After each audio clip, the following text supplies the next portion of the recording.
Pleasant good afternoon, one and all. Pleasant good afternoon to all you students. Welcome. Welcome to the Friday afternoon's episode of Speaking Out, Exposing Corruption Incompetence. Welcome, welcome, welcome. Today was Friday, the 29th day of August, 2025. Here we are, as I would normally say, Friday afternoon, the beginning of the weekend. And this is a special weekend to those of our students in New York, Labor Day weekend. Lots and lots of activities. Labor Day, Eastern Parkway on Monday. Can you imagine the vibes and all there and so on. So, welcome. Share the live. Share the live and let them know that we are on. We have so much to tell you this afternoon. We are just about 3 days away from E-Day. 3 days. We have a lot to tell you. A lot of things are happening. Things are happening. And therefore, we need to bring it to your attention. Share the live. And we're going to be with you. Today, another great day that the Lord has made. Let's rejoice and be glad in it. Let's give praise and thanks for being in the land of the living. It is a privilege to be in the land of the living, and we should never, ever take that for granted. Never take it for granted. Wonderful day that the Lord has made. I saw the forecast, not as hot as it normally is around Labor Day time. So yeah, I think it's the forecast is that you're gonna have a nice cool Labor Day so that you can jump and enjoy yourself. So welcome. My colleague, Mr. Conway, had some issues. I'm not sure if he has resolved them, but I'm sure he's gonna work it through. And here we are again, this wonderful day that the Lord has made. Let's rejoice and be glad in it. Let's give praise and thanks. Share the live. Share the live. Let them know that we are going to be bringing it to you. We are going to be bringing it to you. As I said, election Monday. Today is Friday. Monday is general regional elections. Lots of issues developing over the past 24, 48 hours. Confusion. I have said again before, and I'm repeating it. It is my personal view, right, that this Guyana Elections Commission, they are not ready to conduct a credible and valuable and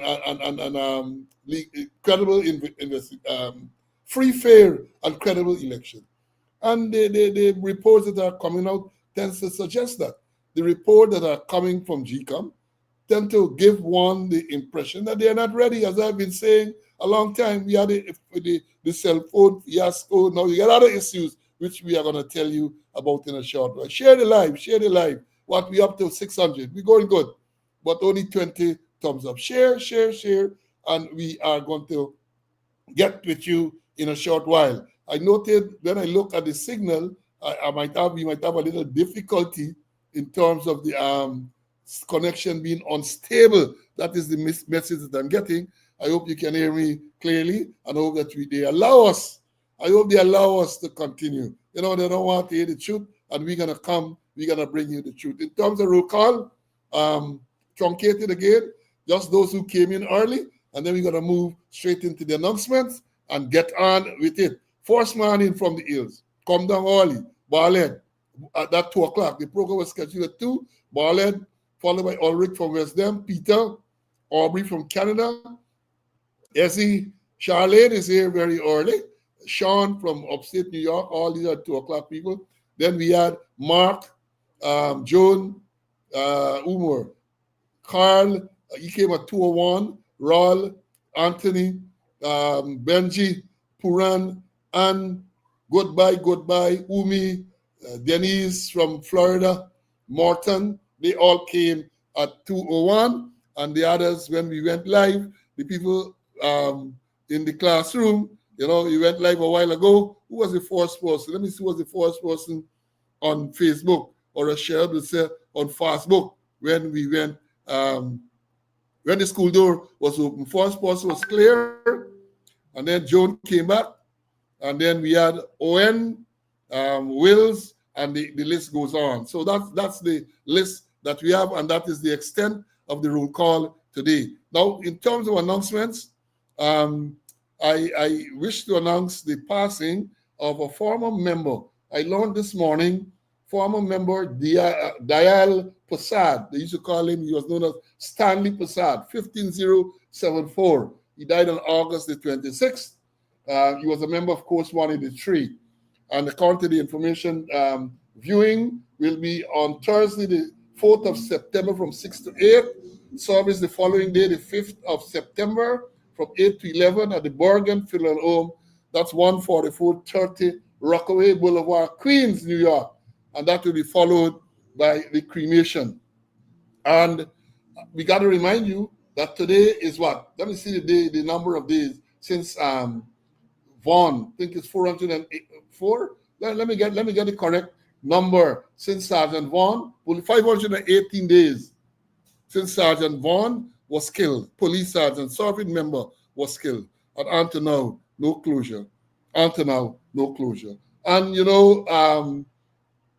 while I was preparing for the program, I said, well, maybe kudos would be in order for the Guyana Police Force Traffic Department, because I said, I see no fatal. Who tell me, said, sir? One again this afternoon. It is reported that a pedestrian was crushed by a truck at the Ogle roundabout. Pedestrian crushed by a truck at Ogle roundabout. This sometime today. Most likely, it looked like it was something around midday or something. That's what you're happening. And then we saw too a report where early today or last night or when someone, you see the condition of the cars. I can't imagine anybody survive. And they said the driver escaped and the passenger is critical. It's every day. And to the gentleman who asked what are some of the suggestions, somebody came here and they asked what are. Let me deal with it before I bring in. Before let me go further. Let me deal with this right away. This gentleman, this person is asking. No, I think there's a comment before there. The experienced all cyclists, he's saying that. Well, the problem is they get lost, They get lost about helmets, they get lost about all of those things. The most recent one in terms of that said that if you have these electric bikes, you have to get licensed, you have to wear helmet. But nothing happens. Nothing happens. So I think he asked a question before, what are the problem? Here it is.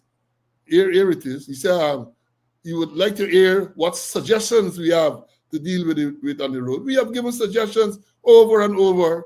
Maybe he's a new student, and therefore we'll have to forgive him if in that respect. But it's there on YouTube, you can go and check.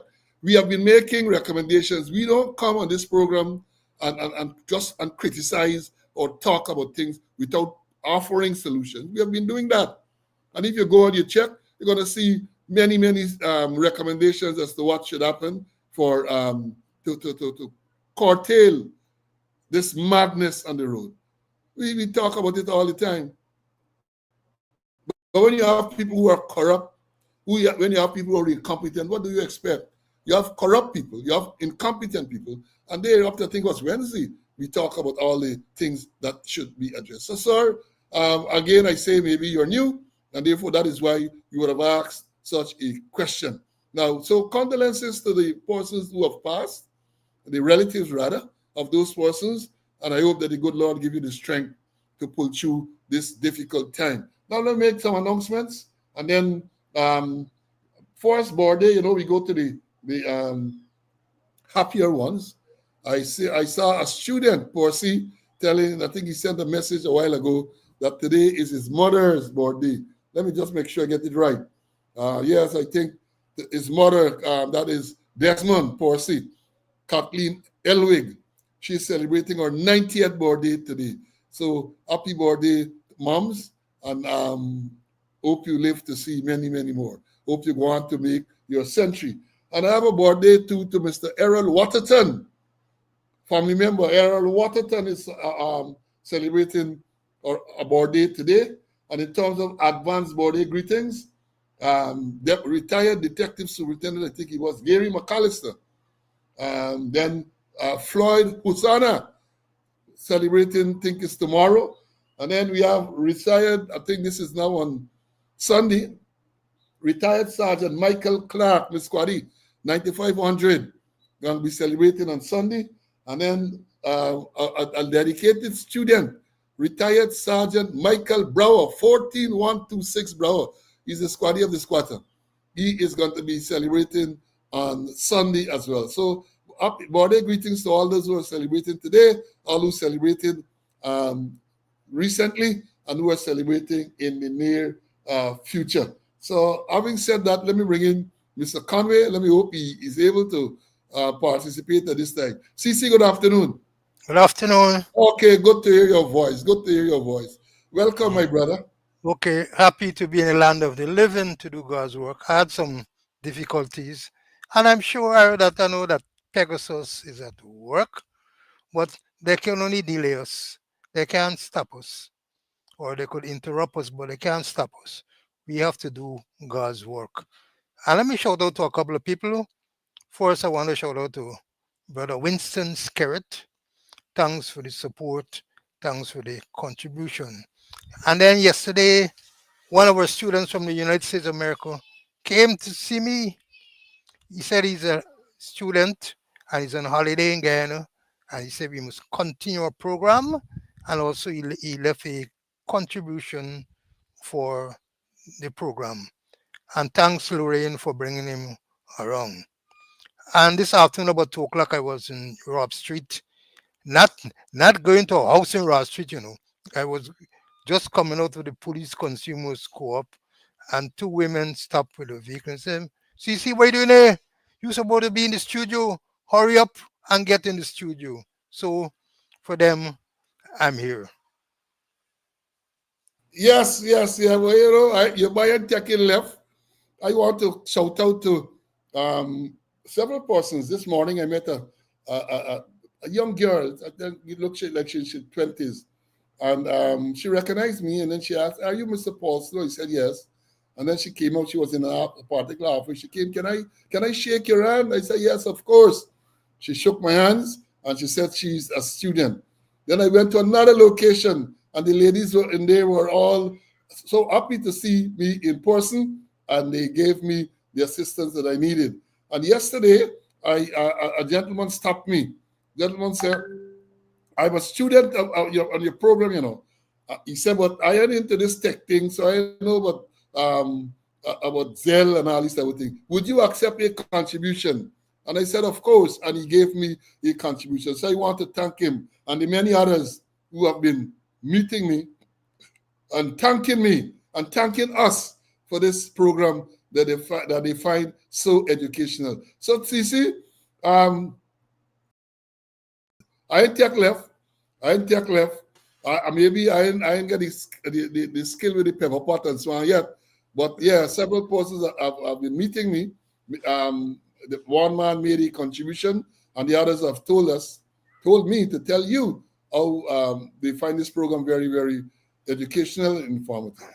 Thank you, and we all in it together. And this program will go on, It will go on. As I said, it might interrupt us, but it can't stop us. We are doing God's work, and the work has got to go on. All right, so I want to start. Everybody, this song, the Zombie song, it was it. Zombie song. Everybody messaging me, send the copy Zombie song. Ballet, I got the next one, and I'm gonna play it now because this is appropriate as we start this program and as we go into elections in just a couple of days time. And here we go. Let me find it, cue it up, and play it for you. Here we go. Sit back and listen carefully. Ooh, let me go. It's the honor and dignity that made us proud of our country. Have we forgotten our motto? One people, one nation, one destiny. Oh man, me again. Boy, in a wealthy country like this, I cannot understand why the fear of poverty should depress our countrymen when we got sugar, bauxite and rice in commercial quantity, diamond, lumber and gold, alligator and camudi. We need a change. Give us a change. We need to rearrange our political policy, man. We need a change, a radical change. We need transparency.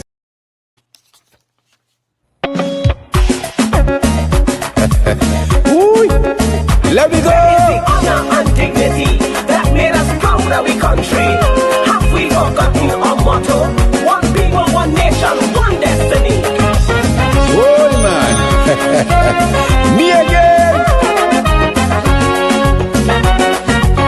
Boy, in a wealthy country like this, I cannot understand why the fear of poverty should depress our countrymen when we got sugar, bauxite and rice in commercial quantity, diamond, lumber and gold, alligator and camudi. We need a change. Give us a change. We need to rearrange our political policy, man. We need a change, a radical change. We need transparency and accountability. Give us a change.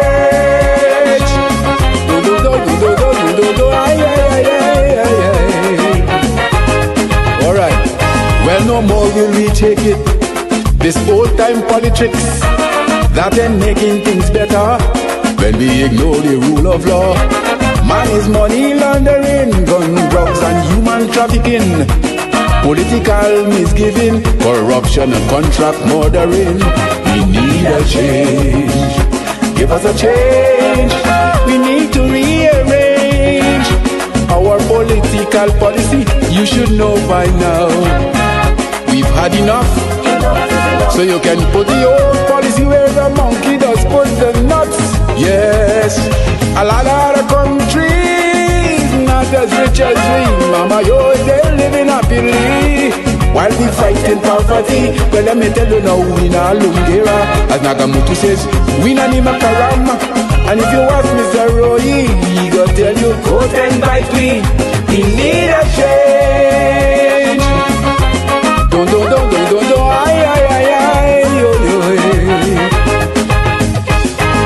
One don't have to be a rocket scientist for one to calculate the heartache poverty create. We blessed with natural resources, with gallons of oil pouring down, where peace of mind can still be found, with a lot of paisa for everyone. We need a change.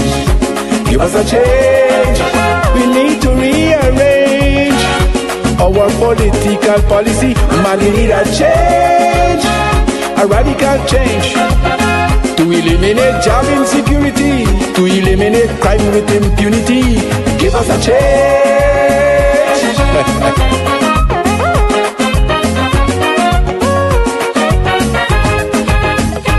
All of you wise politicians, better find a solution.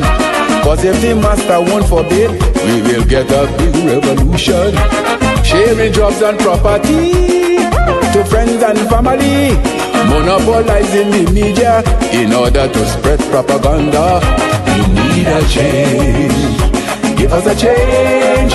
We need to rearrange our political policies. You should know by now, we've had enough.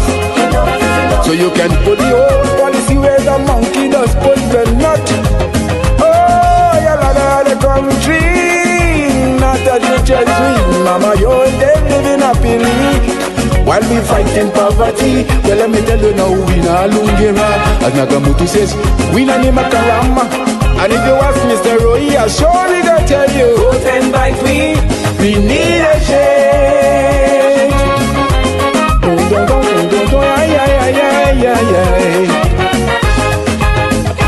All of this public crossing down while campaigning all around, disintegrate integrity and bring shame to the country. We read and see in the media all of this lawless behavior. Cause after all this campaigning, Mama, yo, is not backboarding. We need a change. Give us a change.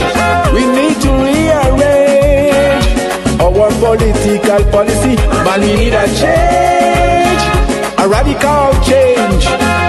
Give us a public procurement. Have some respect for democracy. You should know by now, we had enough. You can put the old policy where the monkey does put the nut. Don't you know a lot of countries not as rich as we. Mama, you're living up happily while we fighting poverty. Well, let me tell you now, we na lungira, as Naga says, we na ni makaram.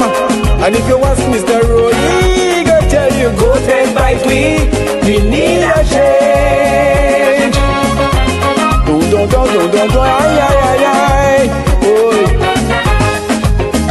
We need a change.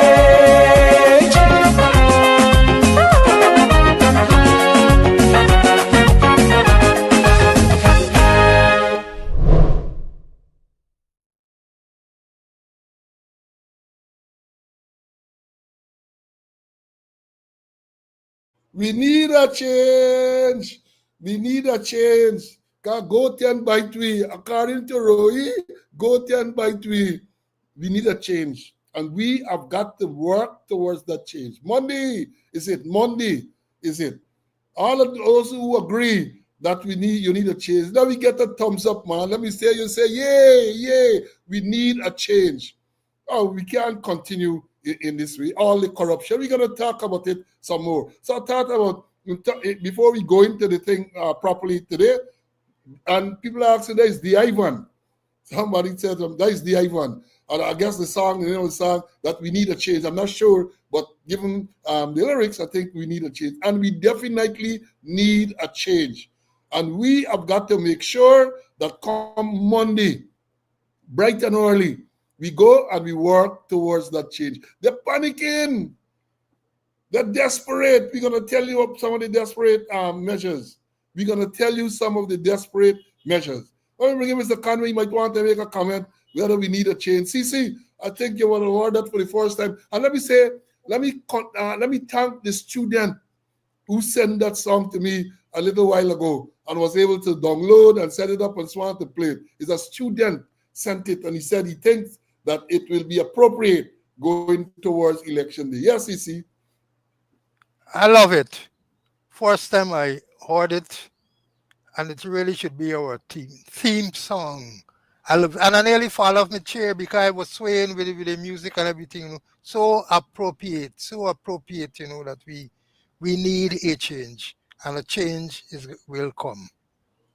Yeah, Sam Cooke did say that too, A change will come, and it's coming soon. A change is coming, and a change is coming very, very soon. Now, let me tell you something, why we need a change.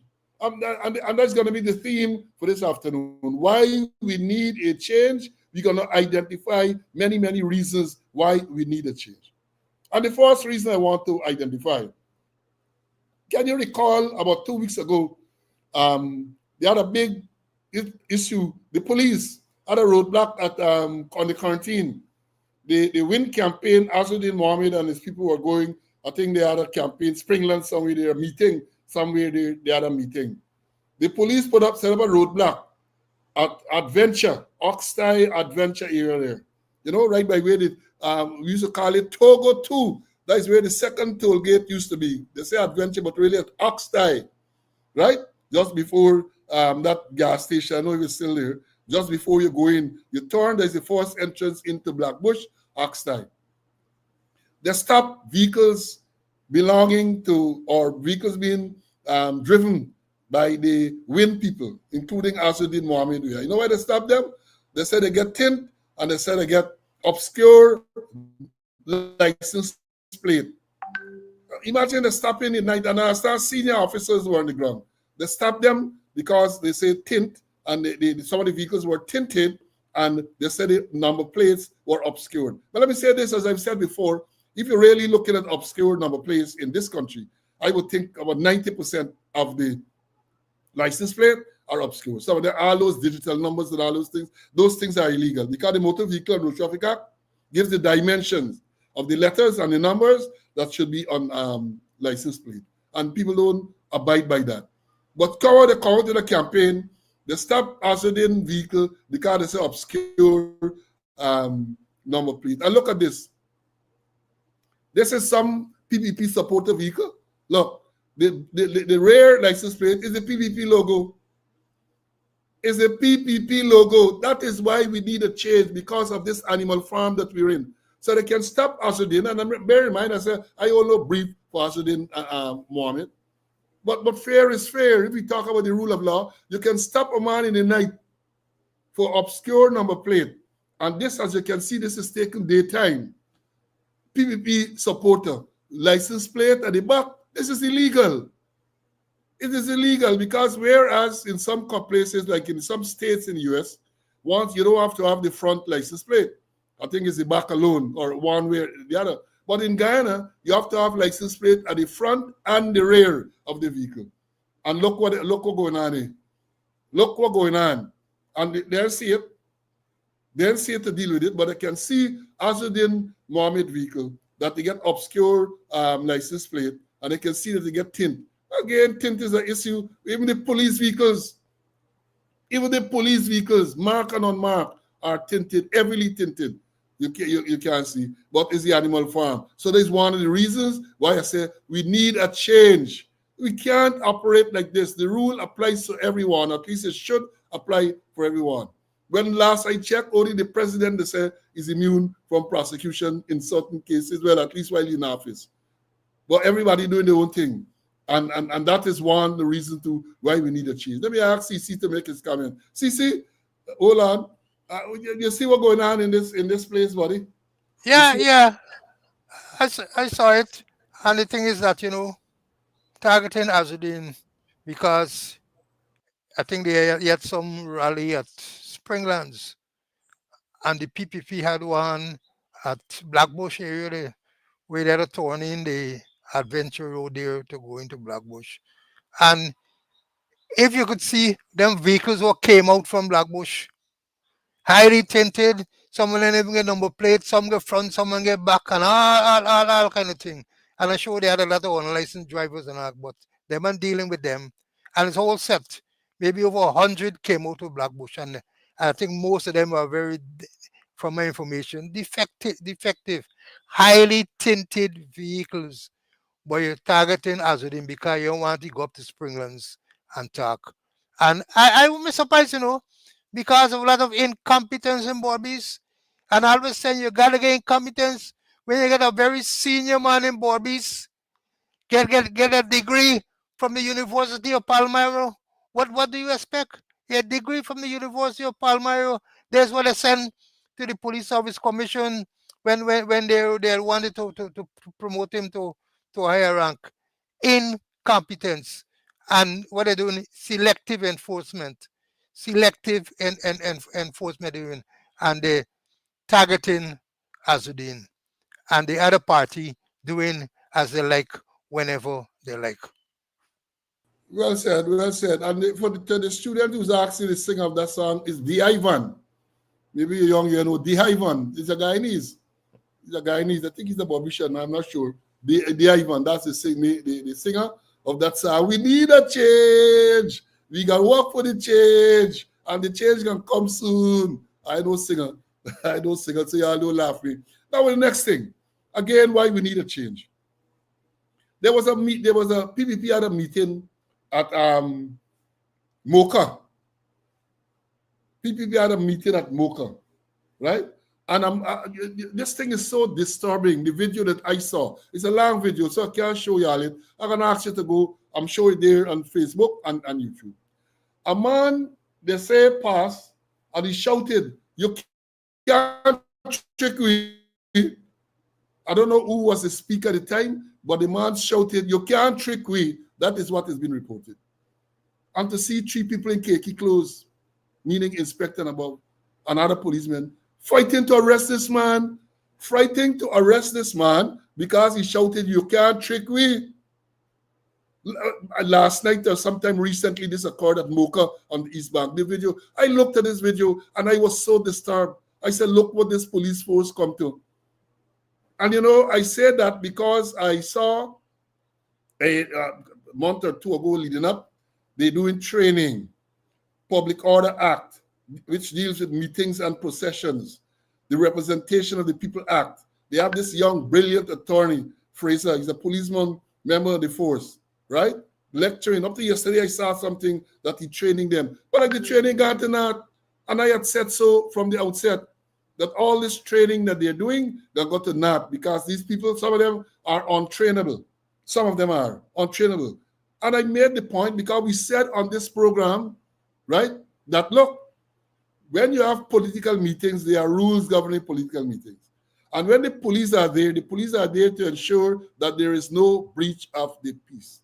Police then there to make sure that even the president or the vice president, whoever talking, is not heckled and so on. Heckling is part of public meeting. And when a man heckles the president, as long as he doesn't use expletives and so on, it is part of the thing. So when he talk, you say you lie. Jack, you're talking, man say you lie. You always lying. You abuse your wife. Nothing is wrong with that. But nowadays, once according to what is being reported, the man say, according to say, you can't trick me.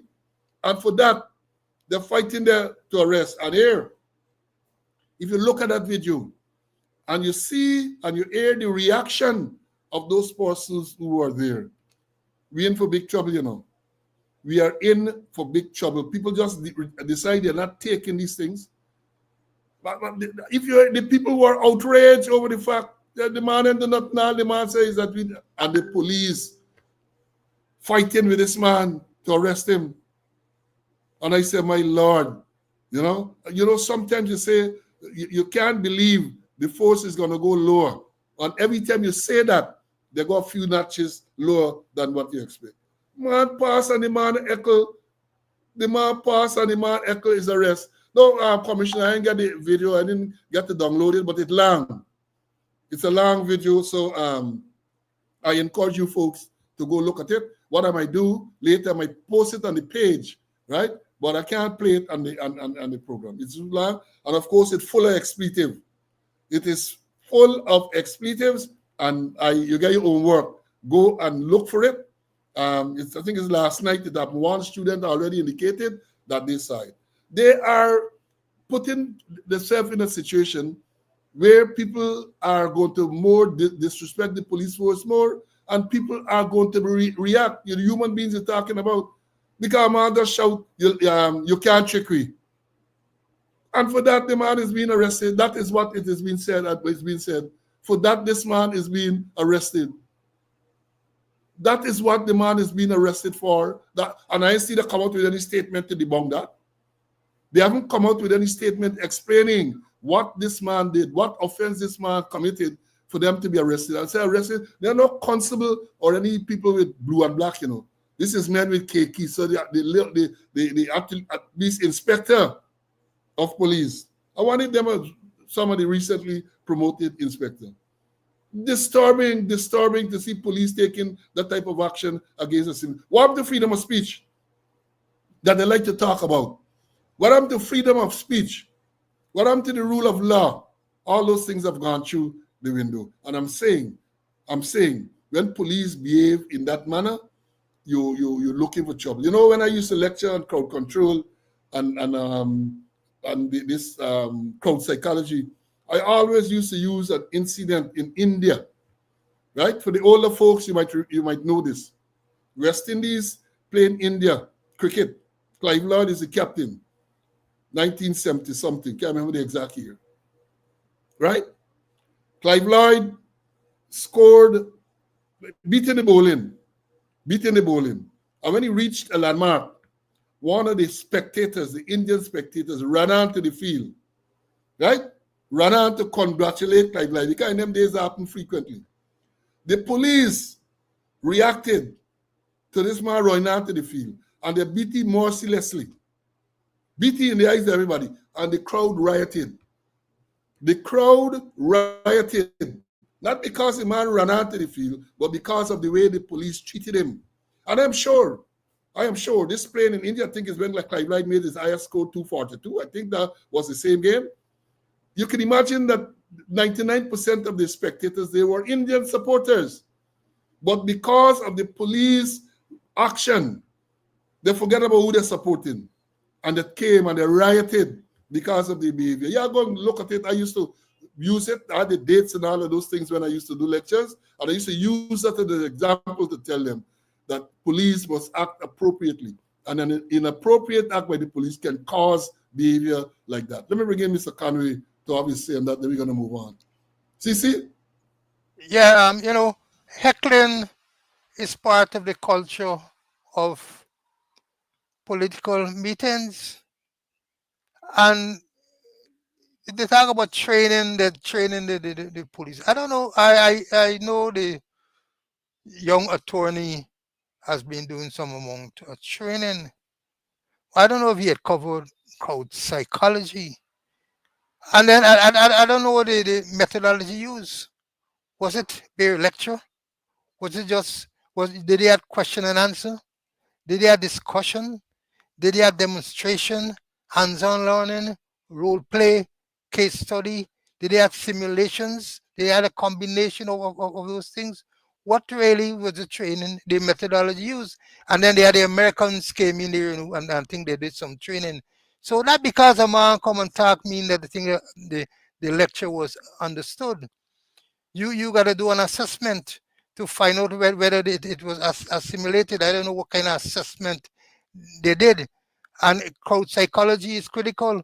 Paul used to lecture to remember they had the Kerry Packer series when the persons rioted, when they had a riot at border there during the Kerry Packer series. So the thing is that in this election time, a lot of heckling will go on, and you can't be too quick to make arrests. You can't be too quick to make arrests. So I don't know.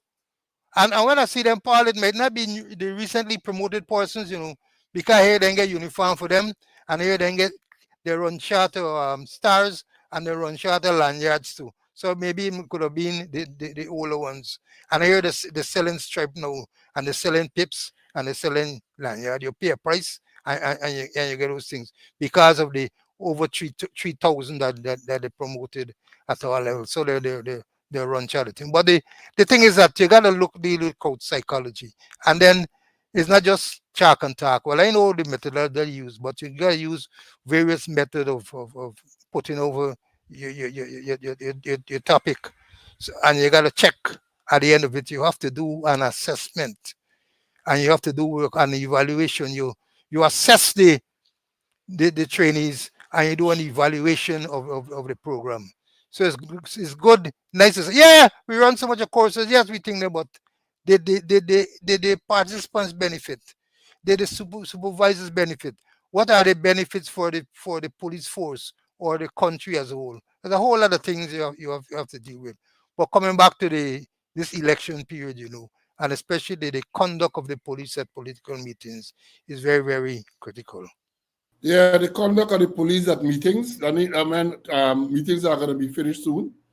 But after that too, after that, how you conduct yourself, that is very, very important. And again, let me emphasize, I don't know if they get a good sense to read. Following the postmortem report of Adriana Young in April, it was, police acted inappropriately, dealing with the people, inappropriately, right?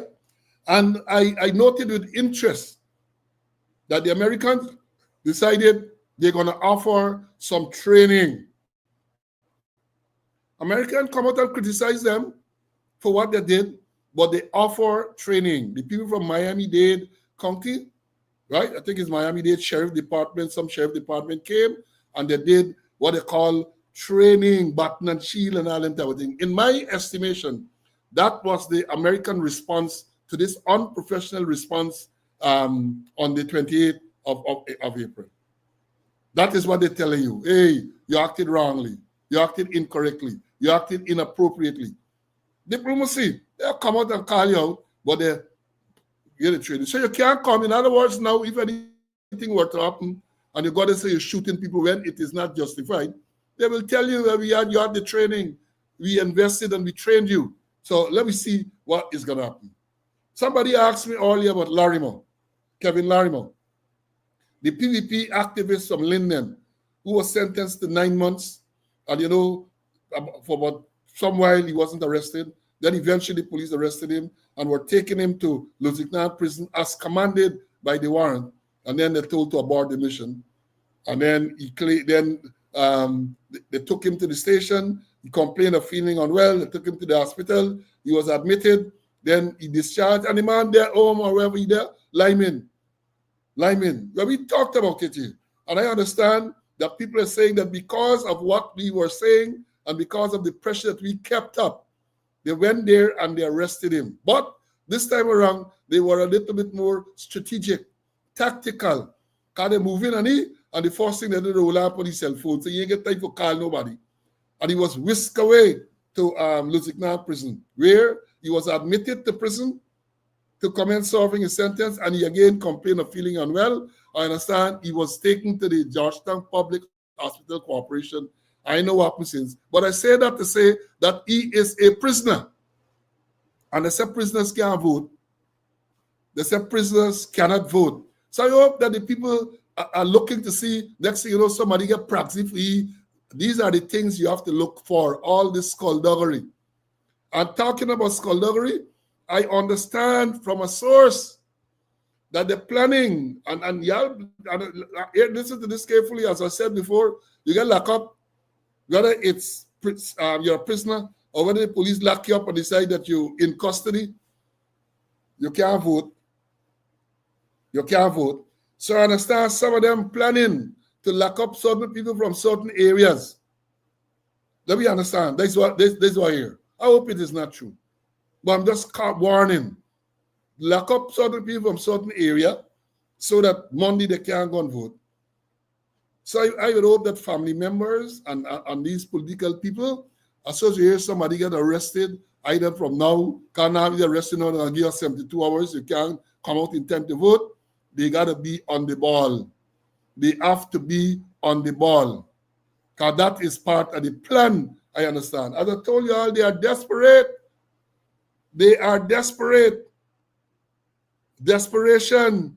And they're going to do all manner of things. All manner of things they're going to do. They are in, yes, my brother, full panic mode. We're going to tell you some more about the panic that is in the camp. See, you're a blurrimer and prisoner can't vote, and here they're trying to lock up people to prevent them from voting. What are your views, my brother? Before that, let me just get back to what happened after the post-mortem report. We had the disturbance there and the police unprofessional response. What should have happened after then? Well, I know that people do the ability. That should have, there should somebody should turn in case study, a case study, and part of the training you deal with there. Yeah, and I want also too that they're planning for lock up left, right, and center and keep them there so that they cannot vote. And they're targeting certain areas that they're targeting so that persons according to what is circulating will be locked up. The place will be full of people. Give them a 72 so that they cannot vote. I heard about that, but people got to be aware of that. Yeah, they gotta be aware. They gotta be aware. And what I told you guys about the fatal accident today, this is what happened. Some truck. This is at the Ogle some roundabout. Look, the deceased lying there covered. Oh, some roundabout. That is a fatal accident. They had today. Today, I read something. I think this morning where they're saying, as I had said on Wednesday, I think they were, for my counting, there were about 15 fatalities for the month of August so far. 15 fatalities. I saw an article, I think it was in Kaicho News, about that. They named the names and the times and the dates. And here we have today. So if that is accurate, this is the 16th. And then there was one this morning where the pulse is critical. That is what is happening. That is what is happening. And they're going to tell you one is incident and one is accident. People are dying on the road. Don't come and tell me about incident. People die in the road. Yeah, they are not incident. As I've said back in the day, I remember well, the most popular or the most common incident, right, that is recorded as incident is when tractor turn over in rice field. Tractors will turn over in rice field, pin the operator dies. That's an incident. Because the rice field is not a road. But you have a situation where people are dying on the roads of Guyana, and they're calling them an incident, right? So if you drive, like the one in the quarantine, where the man drive and some pig run across the road, and he came into contact with the pig, and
Folks, let me know if you can hear me. I'm back. I am back.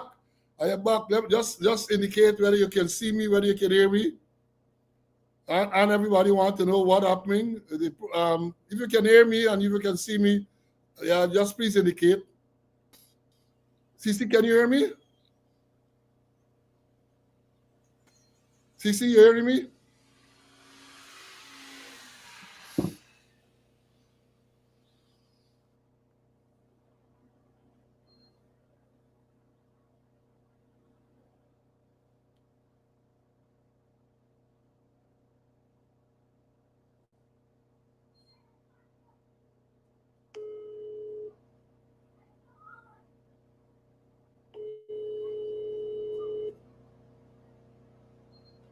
Hard blackout, you gotta come out, you gotta come out and come back in. Come out and come back in. Hard blackout.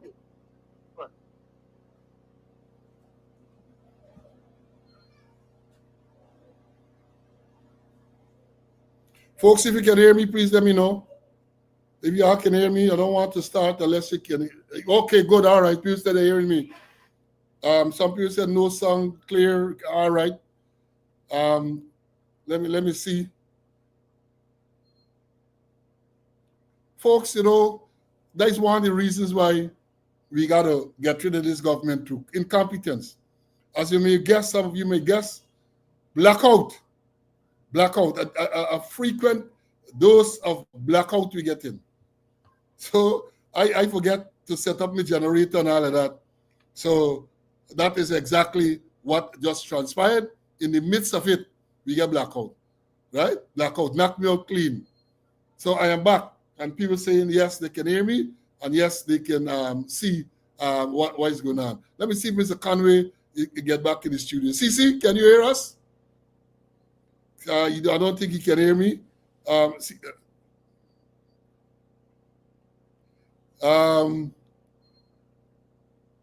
me try to get CC on, because CC, can you hear me?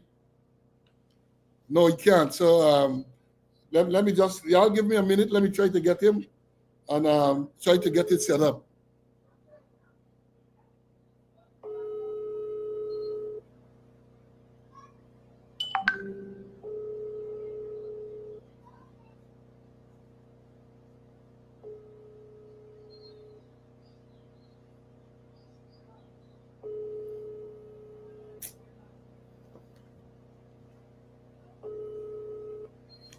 Yeah, folks. So I'm gonna continue. As I've said, there is even more reason why we need a change in this oil-rich country.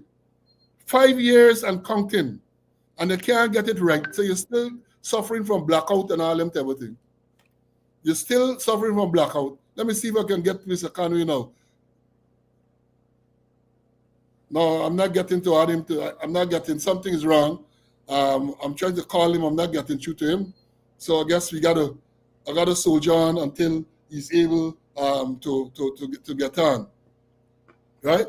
Let me make one other try, because you can hear me and you can see me, but I can see him, but I'm trying to add him and nothing is happening. So let me call him to tell him that he has to actually leave the studio completely and come back in. Hold a while, let me try to get him.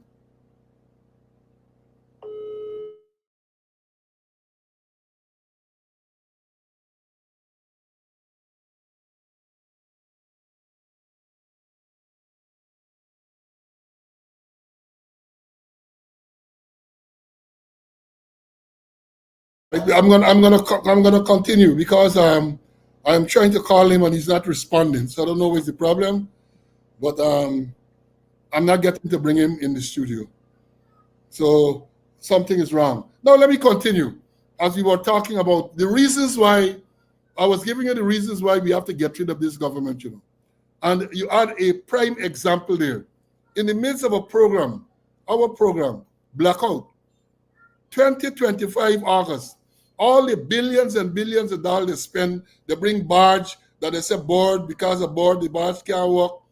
Recently, we understand that they are going to be spending 600 and something thousand US per month for some consultant with GPL, the Power and Light Company.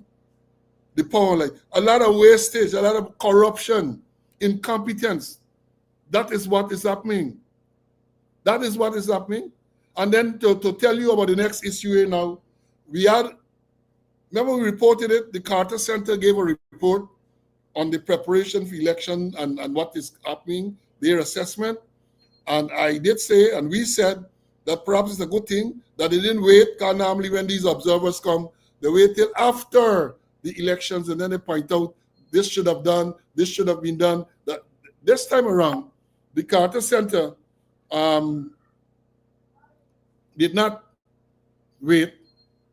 They came out with a report. And among the things they said, they flagged the complaint that the government, the PPP is using state asset for the campaign.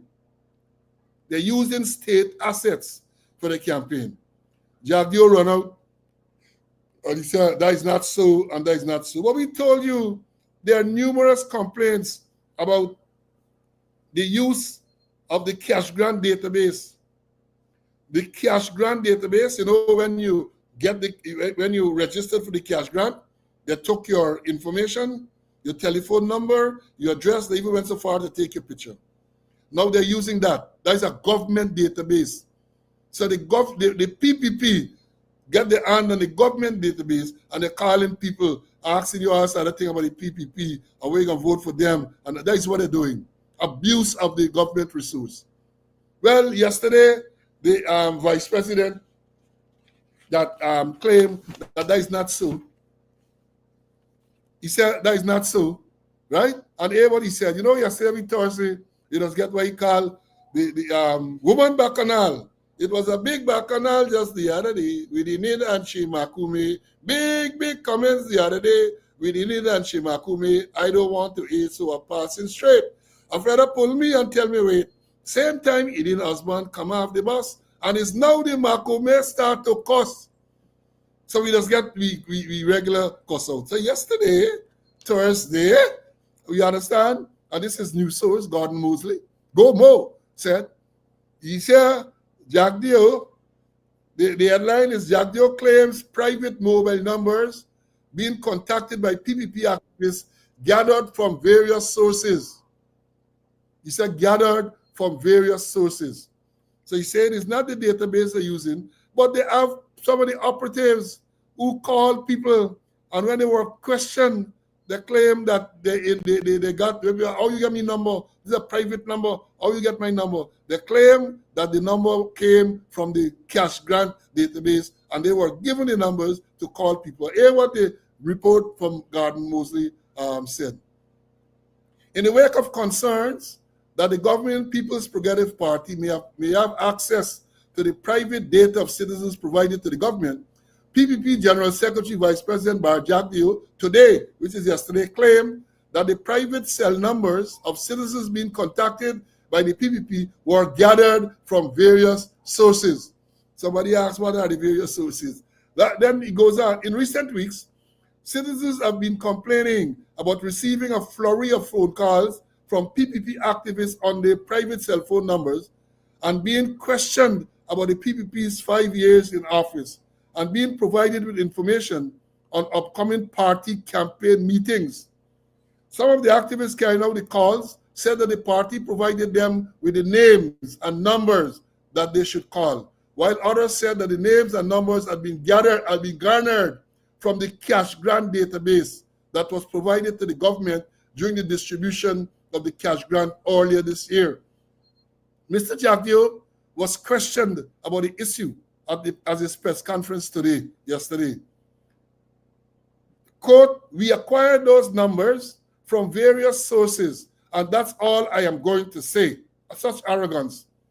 That we acquired the numbers from various sources, end of quote. Such arrogance. Such arrogance.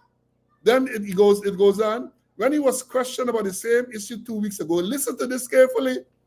You hear a lie? That is lie, king liar. Teacher Percy said, when you tell a lie, you're going to hell as soon as you die. Hear what he says.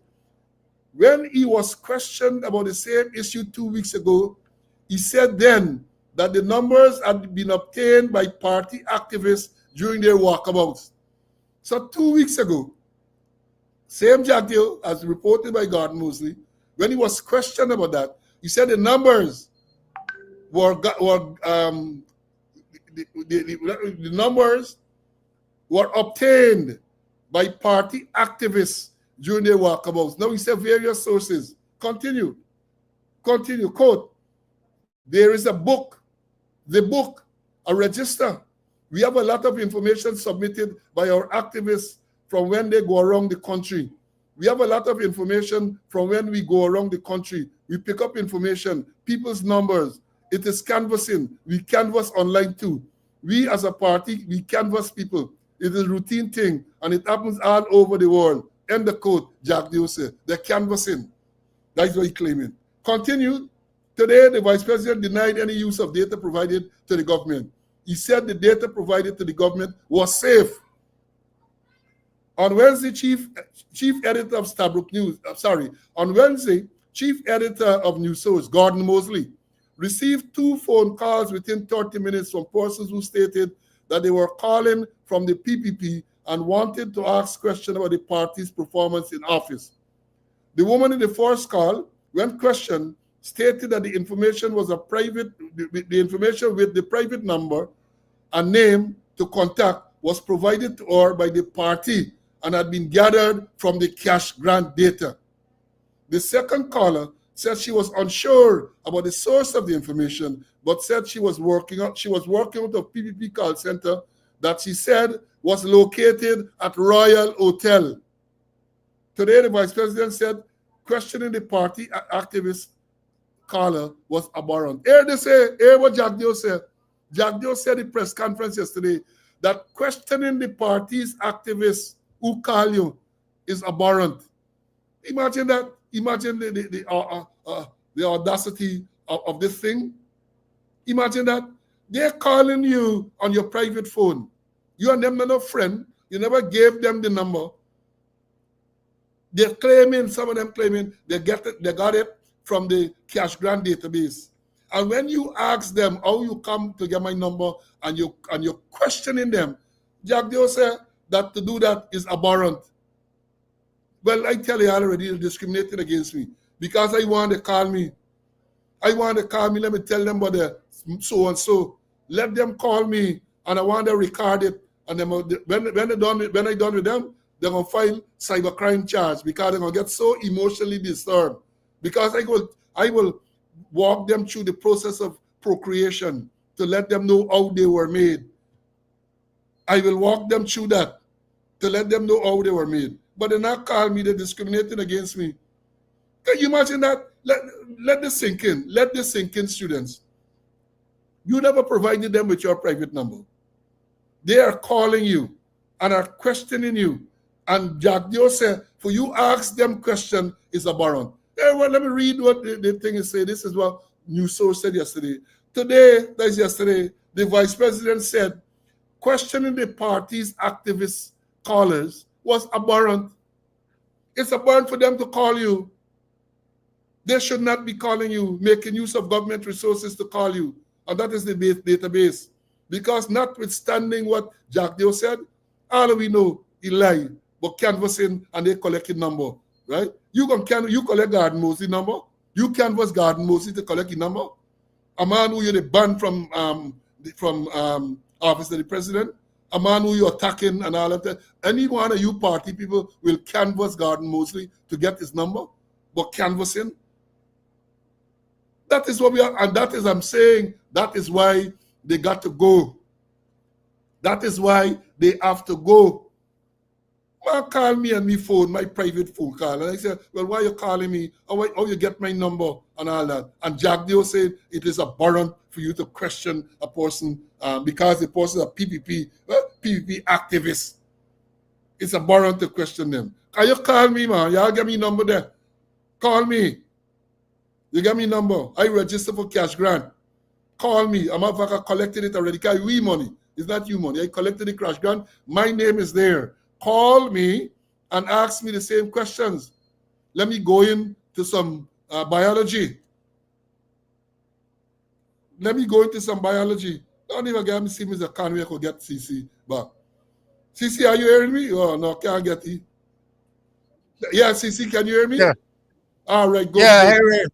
You hearing me? You heard my comment about this cash grant thing and the use Eh, of state eh, eh, resources?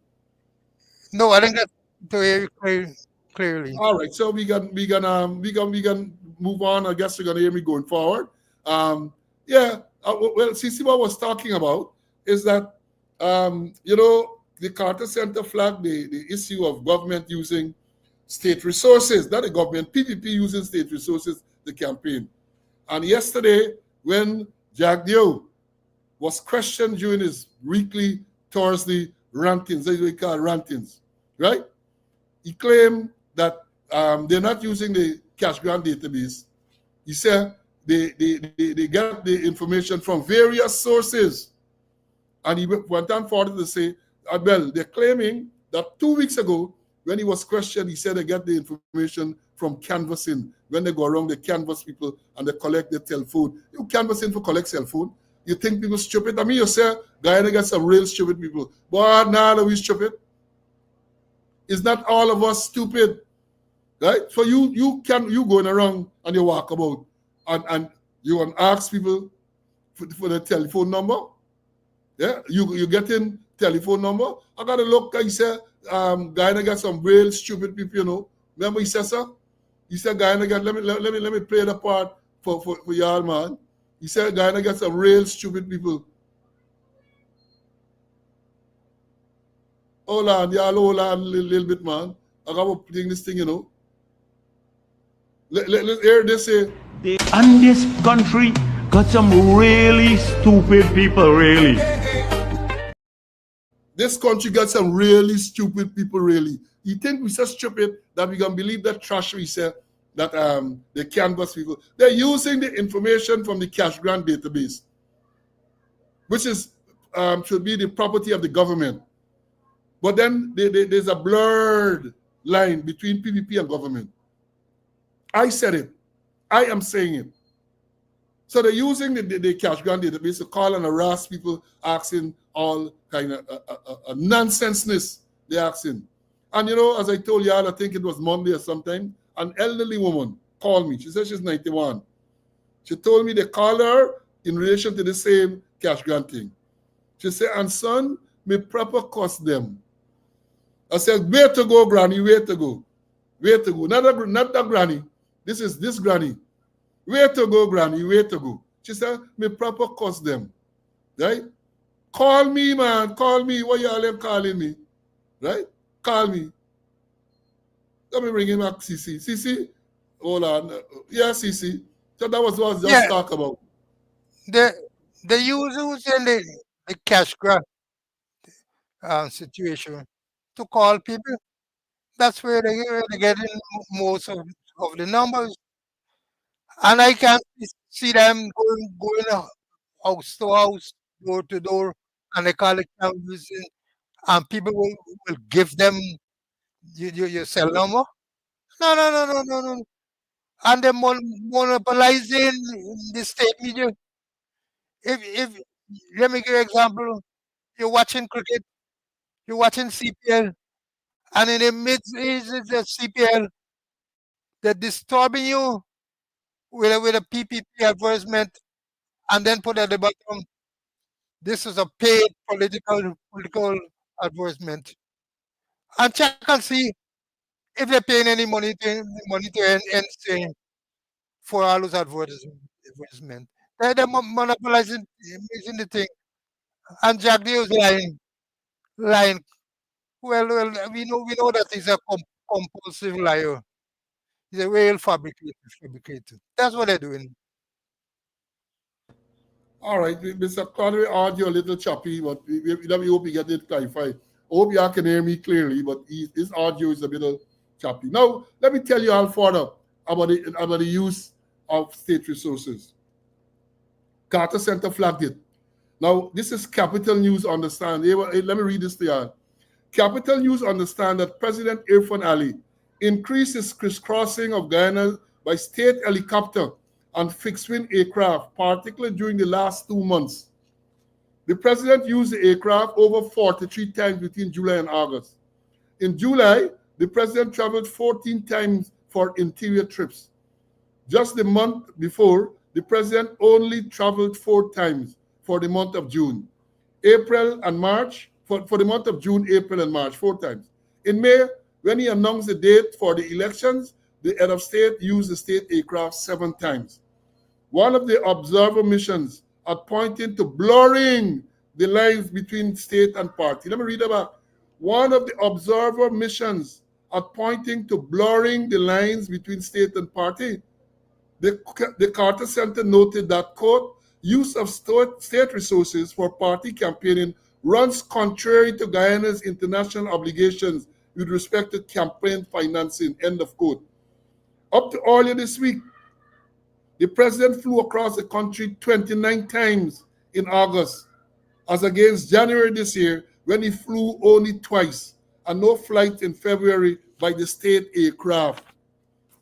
They're using the state asset to campaign. Are you telling me this election going to be free and fair? It ain't going to be free, it ain't going to be fair. It ain't going to be free, it ain't going to be fair. That is what, and you know, if you recall, back in 2020, I think it was, or running up to the election, President Granger used the helicopter to make one trip someplace. And all of them that on social media, they cuss you out, how we use it. That was then. But in this animal farm now, it is good, it is okay for the president to use the state aircraft to crisscross the country. If you get a record, the number of times he going all over the place. And the people have pointed it out. Because what they do, they're opening this, they're opening that, they're opening that. And even when they open those places, many of them are dressed in the party colors.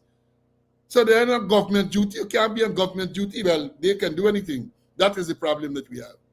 That is the problem that we have. I hope the observers will comment on it again and don't wait until when the elections are over. It is wrong, and they must point it out. And not, well, you know, the last election, they pointed out a lot of things, you know. Pointed out a lot of stuff. And nothing, most of those things weren't corrected. And here we are in the next election cycle again. Here we are in the next election cycle with all the issues, or most of the issues that were pointed out then, not addressed. So what we do? Where are we? CC, tell me, ma, where are we? The issues not addressed. Biometric and all those things not addressed. But here we are going to the polls in 3 days' time. What are your views, my brother? Same thing, back to square one. They're not only using aircraft, they're using the government vehicles, the ministry vehicles, and only that personnel, the human resource, the 40 workers. That's what they're doing. The resources plus the human resource plus other resources, they're using it and using it lavishly. You just go to the rallies and you see all those vehicles and they're there. Full out misuse of state resource. Yeah, CC, audio is still a little choppy. So, CC, if you can hear me, I suggest that you leave the studio and try to reconnect. You might get a better connection around what you're very choppy at this stage. Now, let me move on. GCOM again, PPP and GCOM. We learned over the past 24 hours that the PPP is demanding changes to polling places on the east coast of Demerara. They want, let me give a quick reminder. East coast of Demerara, the last election in 2020, turned out to be the epicenter of the irregularities, the epicenter. All those ballot boxes without statutory documents and all this type of thing, East Coast. And I remember very well, Anil Nandlal, I call him the name because it is there in the record, I got the video, confronted by the late Amna Ali at Mount Repose, she was there with Basil Williams. And she tell you, Anil, your name Carlin. Anil, your name Carlin. She did not say what his name was being called for, but the impression she conveyed is that it wasn't called with something good. Anil, your name Carlin. Oh, how many of you can remember that? Anil, your name Carlin. East Coast. East Coast. And you know, again, the sad part of this thing, they talk about irregularities, election irregularities, voting irregularities. Several persons are still facing criminal charges before the court. And all of those persons who, whatever they did not comply and make sure that you had statutory documents in those boxes. And I believe it was deliberate. That was the plan, deliberate. No statutory document in the box. Well, if you have presiding officers who were trained, this was something, the documents got to go into the box. And the fact that they were not in the box so that you can verify that these people who, the ballots that were in the box were supposed to be there, is part of the rigging that they did. There was no coincidence, was no mistake, it was part of the rigging. Right? So what happened now? So I say that to remind you that in the 2020 election, the lower East Coast turned out to be the epicenter of the rigging. The epicenter of the rigging. So yesterday, you know, they said PPP demands polling changes on the East Coast. Opposition walks out. They had some meeting at GCOM. Let me read the thing quickly. Georgetown, Guyana, August 28, 2025. The People Forgetting Party Civic has intensified its push for changes to polling stations just days before Guyanese head to the polls. Demanding adjustment, it says, are essential to prevent disenfranchisement. But the late-stage request has already triggered a walkout by opposition-appointed commissioners at the Guyana Election Commission, GCOM, deepening tension over election preparations. In a strongly worded letter to Chief Elections Officer Vishnu Prasad, PPP election agent Zulfikar Mustafa reiterated that the party's appeal for adjustment to several designated polling places. He argued that unless the changes are granted, some voters will be forced to travel long distances, face severe overcrowding, and risk, quote, potential denial of their rights to vote, end of quote. The PPP maintains that its demands are rooted in Section 6.6 of the Representations of People Act, ROPA, which requires electors to cast ballots in their own village or locality. Mustafa described the current arrangements as, quote, a clear breach, end of quote, of the law, noting that in some areas, electors are being assigned to stations outside their communities. The party also reminded GCOM that these requests were not new. According to the letter, GCOM officials had previously accompanied PPP candidates to verify the proposed changes in the field, and at that time, quote, expressed their agreement when the relevant facts were presented, end of quote. Some recommendations were rejected, which the PPP accepted, quote, in a spirit of compromise, end of quote. But Mustafa stressed that the final set of requests must be approved. Quote, there is no reason or practical alternative, end of quote. The letter insisted, while reminding GCOM of its, quote, exceptional powers, end of quote, under the Constitution and ROPA to take all necessary steps to ensure fairness and compliance with the law. However, the request sparked open revolt inside the commission. So what they're saying here is that yesterday, Thursday, the 28th day of August, 2025, just a mere 4 days before polling, the PPP is making a request, and I think it's some big changes. The numbers are there someplace. They want additional change to polling places. In other words, according to another article, see, they want additional polling places. What madness is this? All the time they wait till now? They wait till now? They are in panic mode. And they're making all this nice to run to the court when they lose the election. Is preparing the wicked. You wait on Thursday the 28th elections. Watch how long the people publish gazetted polling places and all of that. And then make the nice then, but they come now to make nice about they want additional polling places. And we read where GCOM, I think only this week, have indicated that they have difficulties getting people to fill some of these positions. Returning officer, deputy returning officer, polling clerk. They have difficulty identifying people to run a couple days before. So we can very well expect some chaos.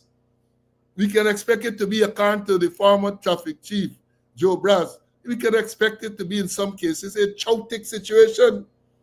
That's what we can expect. They wait until this last moment. Buddy, you gotta stay woke, you know. You gotta stay woke. It is my view, that the reason why they're coming with all of this now is because they want to muddy the waters. They want to muddy the waters. And before I bring in Mr. Conway, let's see how GCOM is going to react to this. Let's see how GCOM is going to react to this last minute thing. Because people have alleged that whatever the PPP want, GCOM gives. How the voting go, you know how we're going to go. The three commissioners appointed by the PPP, including the Marvasa Goten Baiti, Clement John Roy, they're going to vote with the PPP. The three opposition commissioners are likely to oppose. And then the chairperson of the commission is likely to go a certain way. Is likely to go a certain way, the chairperson of the commission. So we can see what's going to happen. We can see. Y'all share the live. I'm going to bring Mr. Conway now, share the live. See what are your views about all this late minute thing, man? Well, these late minute change, if you look at them, are supposed to be in the PPP, what they call the stronghold, the PPP area, where it's suspected that they have good support. So they're going to bring all kind of last minute issues. And we said before that, or to use the term of a former man, that things not regular. Things not regular at GCOM. GCOM ain't completely ready for this election. We said so before, and things are now manifesting themselves. Well, you know, it's really sad though, you know, it's a sad commentary that a couple of days before the most important election in our lives, they're coming with all of them things this week. The most important, I believe this is the most important election. These people have been so corrupt over the past 5 years. And I can tell you all more reasons. Remember, the theme of today's program is why we should get rid of the PPP. That is the theme. Why we should get rid of the People's Progressive Party. Come Monday, we get an opportunity to do that. And we're going to point out more reasons why we should do that. We're going to point out more reasons. And then a good segue is that they're talking about additional polling places and all type of things. That's what the PPP is saying. And I saw a statement today, and I can read it. It says, the Guyana Election Commission is facing a shortage of presiding officers just days before elections, raising the possibility that the Guyana Defense Force will be called upon to fill the critical roles. Commissioner Vincent Alexander made the disclosure during an interview with journalist Abina Ratcliffe of Guyana Standard. He confirmed that a significant number of individuals who were initially offered positions as presiding officers have declined to serve. Alexander cautioned that assigning army officers could carry serious risk, since military personnel are not trained in the intricacies of election management. He pointed out that the presiding officer's role involves complex responsibilities, including handling ballots, supervising polling day procedure, and enforcing sensitive rules such as restriction in the use of mobile phones in polling stations. Quote, if they are not properly trained, you're going to have problems, end of quote, he warned. The commissioner further noted that strict liability provisions in the electoral laws expose officials to heavy fines, up to $10 million for errors, even when committed without intent. The legal environment, he argued, has discouraged civilians from taking up the post and could create additional complications. Untrained officers are pressed, if untrained officers are pressed into service. Guyana goes to the poll on September. So that's what they're saying. That is what the commissioner, one of the commissioners of GCOM, Mr. Vincent Alexander, is saying, that they are now contemplating to use military officers as polling day agents and things. Not only agents, returning officer, presiding officer, and all of this. This is chaotic. This is madness. With 3 days to go, where we get Friday, 3 days, 2 plus. Can you get, if you go into tomorrow, there's 1, Saturday, Sunday, 2, and then 2 days plus. And you're hearing all of these things now. They don't have people to man the thing. They don't have. That is what is being reported. I suspect they're going to come. Let them come and debunk that. Let them come and say that by now they should have told us that what Mr. Alexander is saying is not true. I know they like to run out. They like to came in out, to use a popular phrase. They like to run out. This thing here, as I said, does not bode well. When you're going into an election as important as this one, everything should be well oiled. The old machinery should be well oiled. The old machinery, now PPP in the last minute, they want additional polling places. They want additional polling places in the last minute. When the polling places have been gazetted. You don't just decide. You got to gazette, you got to go through a process to gazette the polling places. All of those things are done. So what's going to happen now when they move it? If they decide to give in to the demand of the PPP, what will happen? We are in for a rough time. They're not setting. They're not giving people confidence that this thing is going to be a smooth process. Because the process is not election day. We have come to realize when you look at it, recount during 2020, that a lot of the rigging takes place long before election day. Long before election day. They're doing the thing. They are good at it. We must admit. They're good at rigging. They are very good at rigging. They're a thief, man. All around. They're a thief.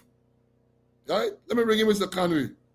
See, last minute thing and all this crap, the time of GDF officers for run polling place. What really going on in this place, man? Paul, joint services gotta stay away from those activities. Was the same PPP who accused them of all atrocities in relation to election. They get it for rigging the election. But then I remember until Nanlal said that if you don't rig it again to win, they're gonna rig it. They're desperate, so they're trying all sorts of things, all sorts of irregular things they want to do. And as you mentioned, Paul, the rigging was done long before E-Day, long before E-Day. So right now they didn't know. They're putting systems in place so that they'll have the rigging. I heard that they want to change school to private property, and those private property are the property of their supporter. All sorts of last minute thing. They're panicking. They realize, hey, that they can't get people and they can't get majority. So they're trying all sorts of things to disrupt this election. And GCOM also is not ready. And we know that the chairperson is biased. is biased. So it's a bit frightening. It's a bit frightening, but the opposition has got to hold strong and don't allow them to rig any election.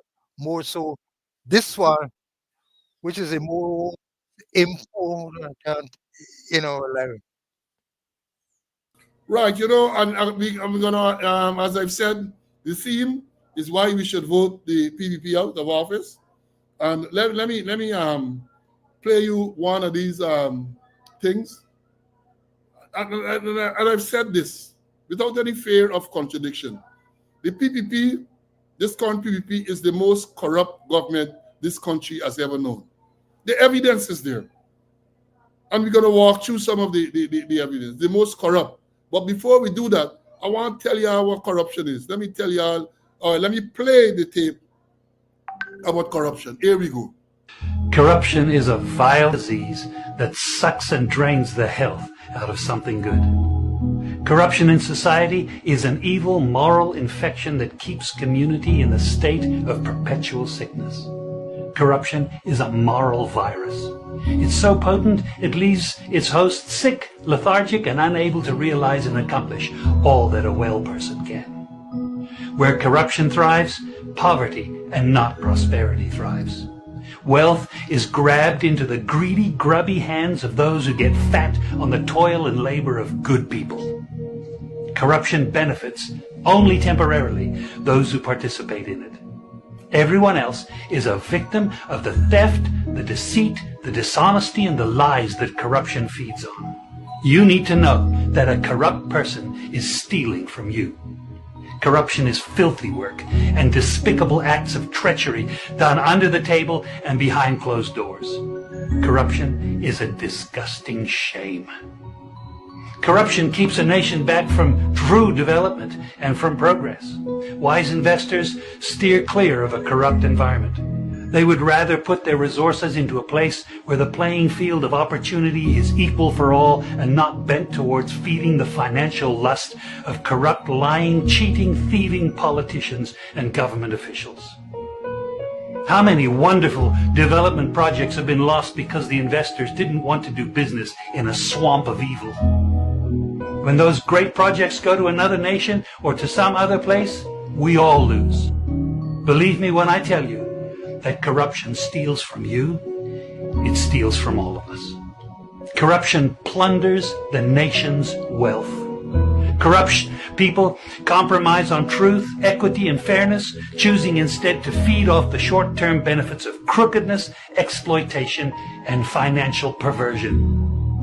Corruption is not just a personal matter. It's a culture. It's a way of life, not just for individual people, but for companies, communities, governments, and nations. Corrupt nations, hiding behind large companies, will seek to invest in other weak nations in order to take over the assets of the nation that they've invested into. They will provide financial loans to a nation for the much needed infrastructure, and they will do it with assets that they provide. They will sign contracts by lining the pockets of rotten government officials who participate in this kind of corruption and are then held hostage by their own deceit and greed. Corruption is nothing less than a form of theft and national robbery. A corrupt person steals from everyone in society. We all lose when corruption is rampant. Those who participate in corruption have chosen evil over good, lies over truth, and personal gain over well-being of all. To be corrupt means to be rotten. When meat is corrupt, it's rotten, and it stinks. Rotten meat can't be eaten. When a person is corrupt, he's rotten and unfit for a place in the community. A corrupt person should be jailed in order to protect society from the vile deeds of the corrupt person. Government should be protecting us from the foul results of corruption instead of being the proponents and participants in corruption. When corruption is systemic, when it's a culture and a way of life, when corruption thrives, it destroys the health of the community and nation. Now let me tell you something. Defeating corruption is a very difficult thing. The love of money is the root of all evil, the Bible says. People who love money will do almost anything to get it. Those who choose to stand up against corruption, you need to know that we're going to be involved in a war. We will be threatened, vilified, intimidated, marginalized, and ridiculed. These kind of people who stand up against corruption will often feel alone, as if they are the problem instead of the solution.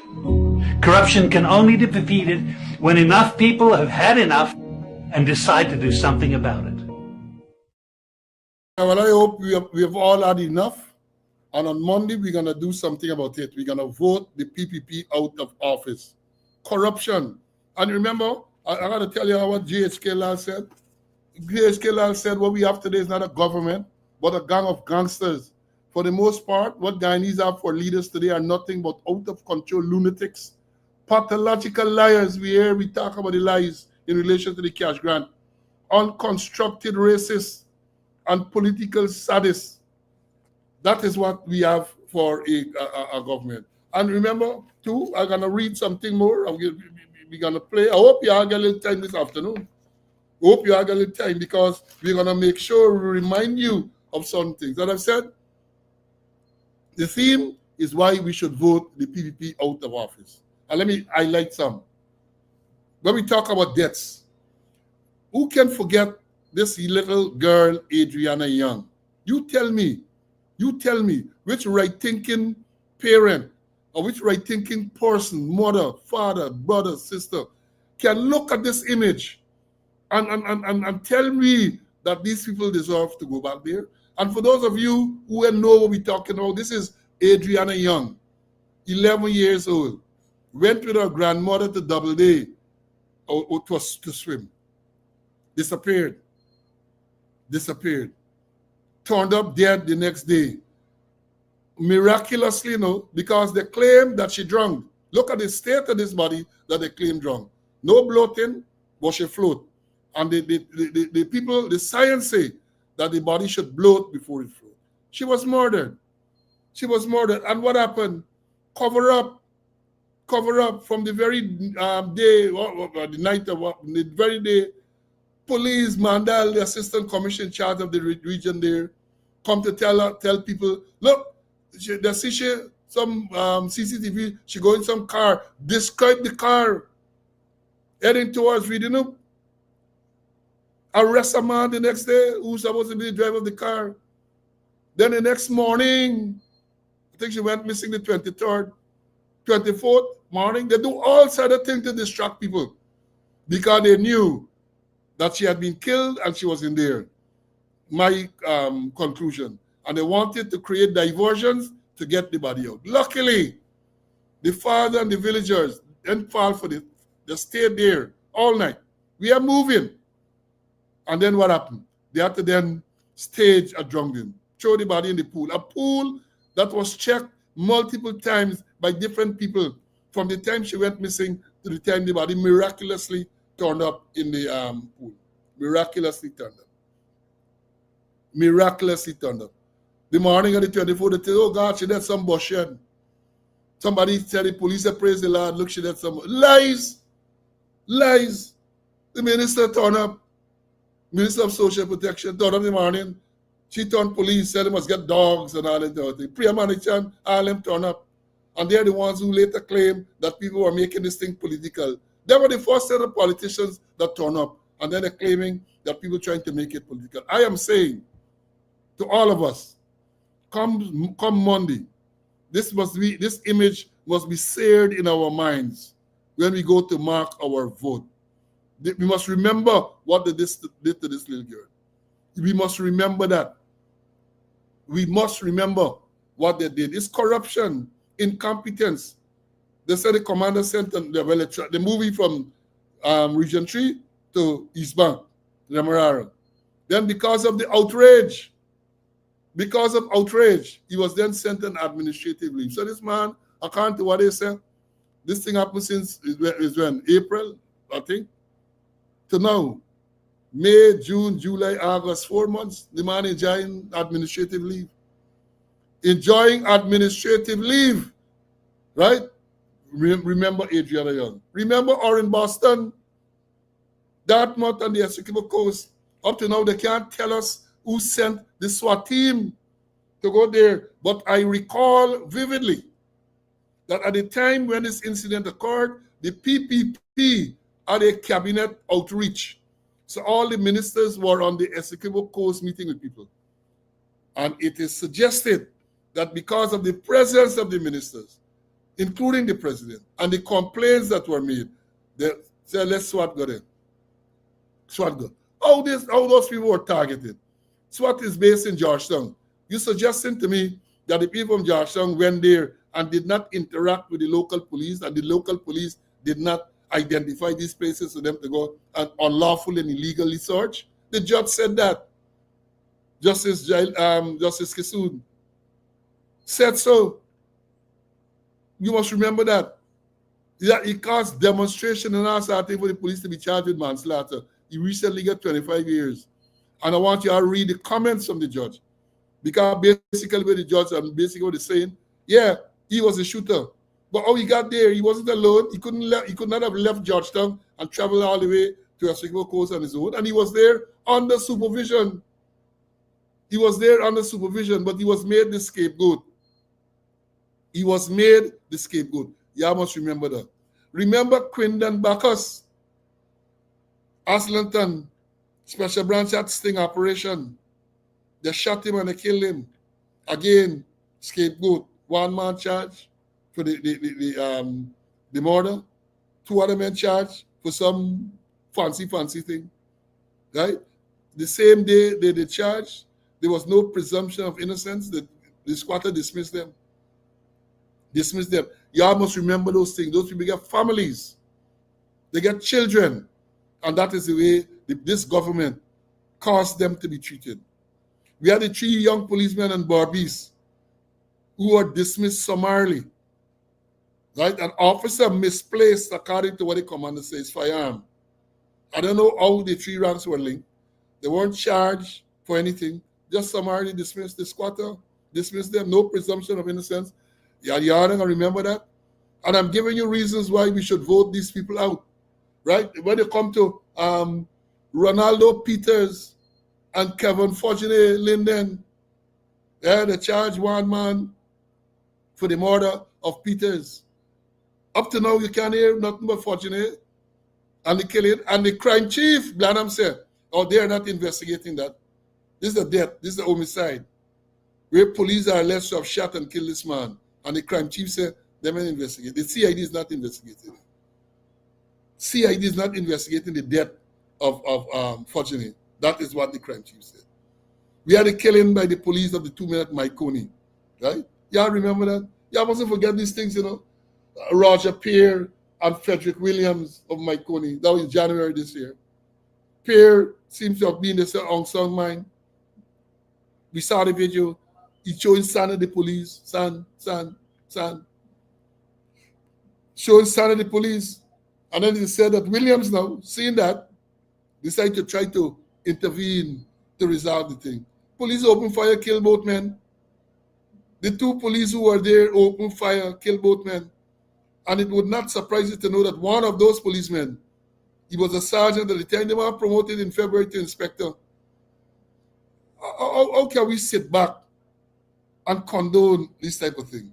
Yeah, we didn't protest. You have an opportunity to protest with your vote on Monday. Don't forget these things, right? Look, let me remind you how to this Kevin Andrews from Grove.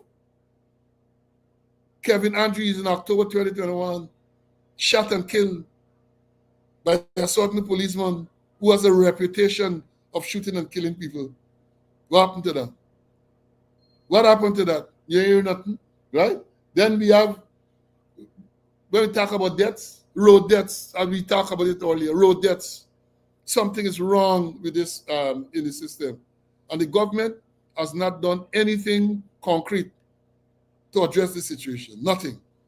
Ikin, the squatter, the extended squatter, who's there, or the confirmed squatter, because he's commissioner. Confirmed squatter, his reaction to the carnage on the road he changed all the traffic chiefs, all the heads of divisional traffic. Call them, use them out, change all of them. He instructed that they must line the roads to stop speeding. And what has happened then? Have they assessed from then to now what has happened? Speeding stop?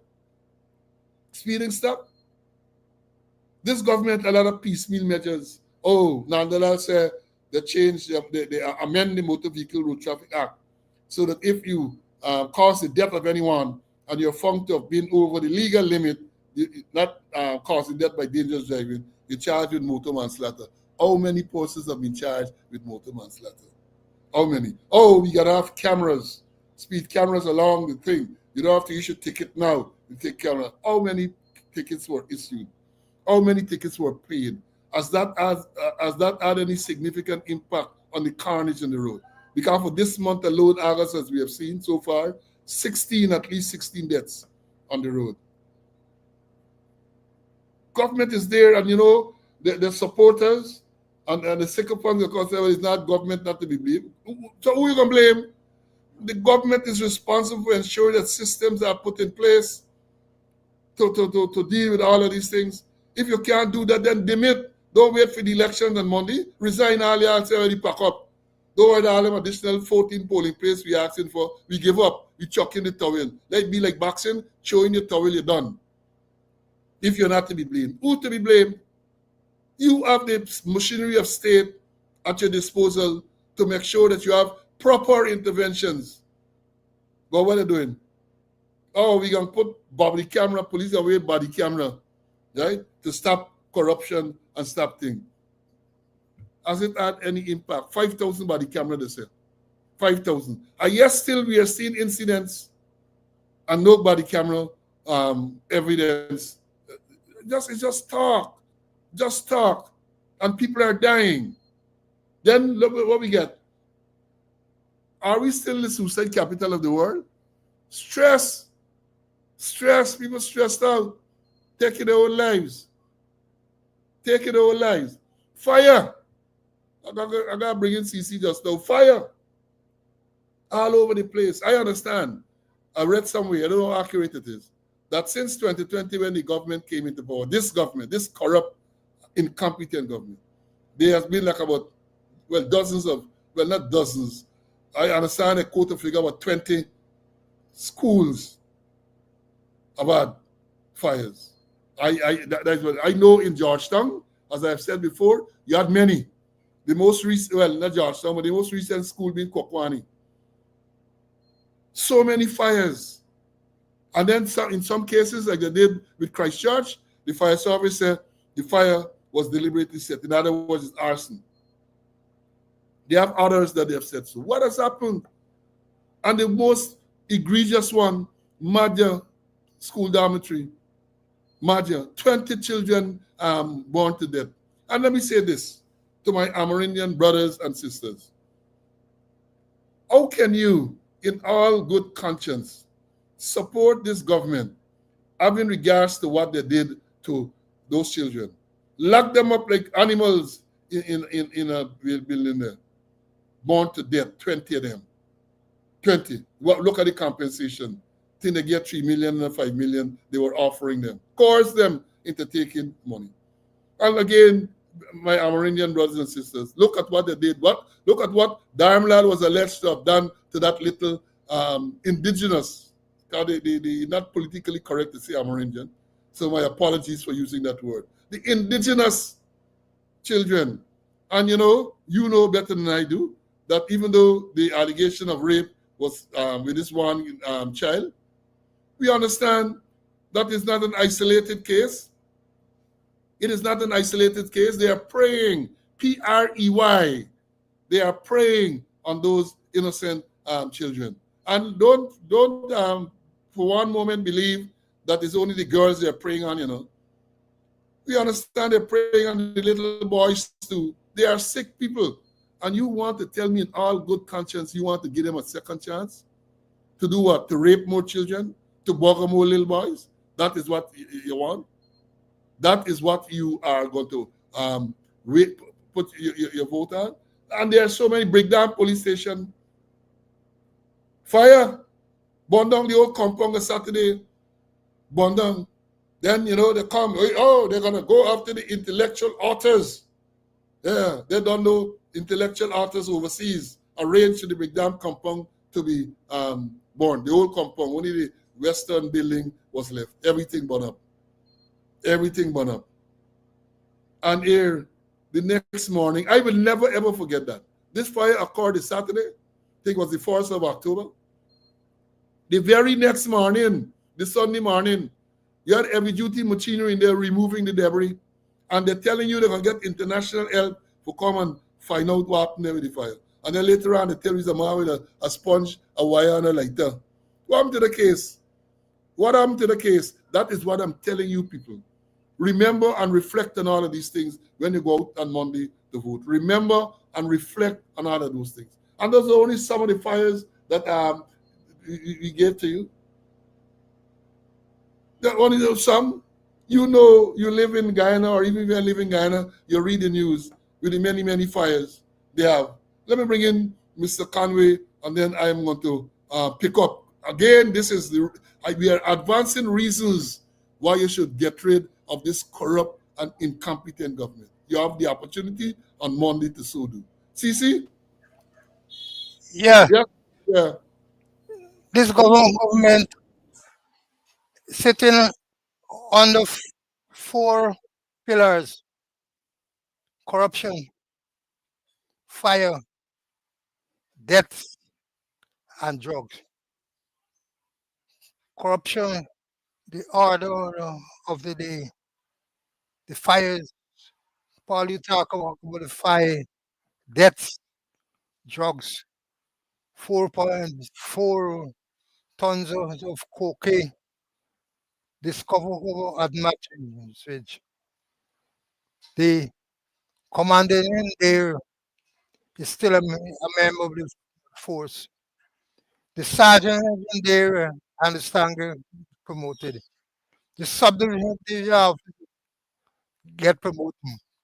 Region 1 is the capital for drug smuggling, cocaine, the epicenter. And then when we look at Adriana Young, remember the commander was on his phone and he say he got a photograph from the regional command center that the girl left in a vehicle. No proper investigation. And then the bill, they bring in a dry up maple leaf who come and say that the police did an excellent work. And he also said that you had to get special equipment to search that pool and specially trained men. And then when you look at that, we talk about the Mike killing. Two men died, two police shot, one get promoted. I just repeating for the sake of emphasis. Barbies, the police officer, they say misplaced. They dismissed him, man. And I understand the police officer get promoted. Who lost a fire get promoted.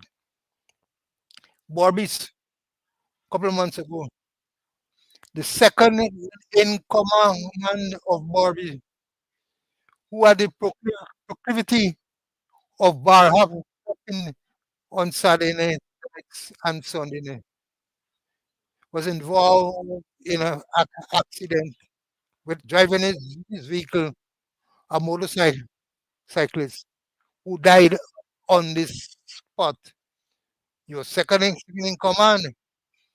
Within 2 days, they they move him, send him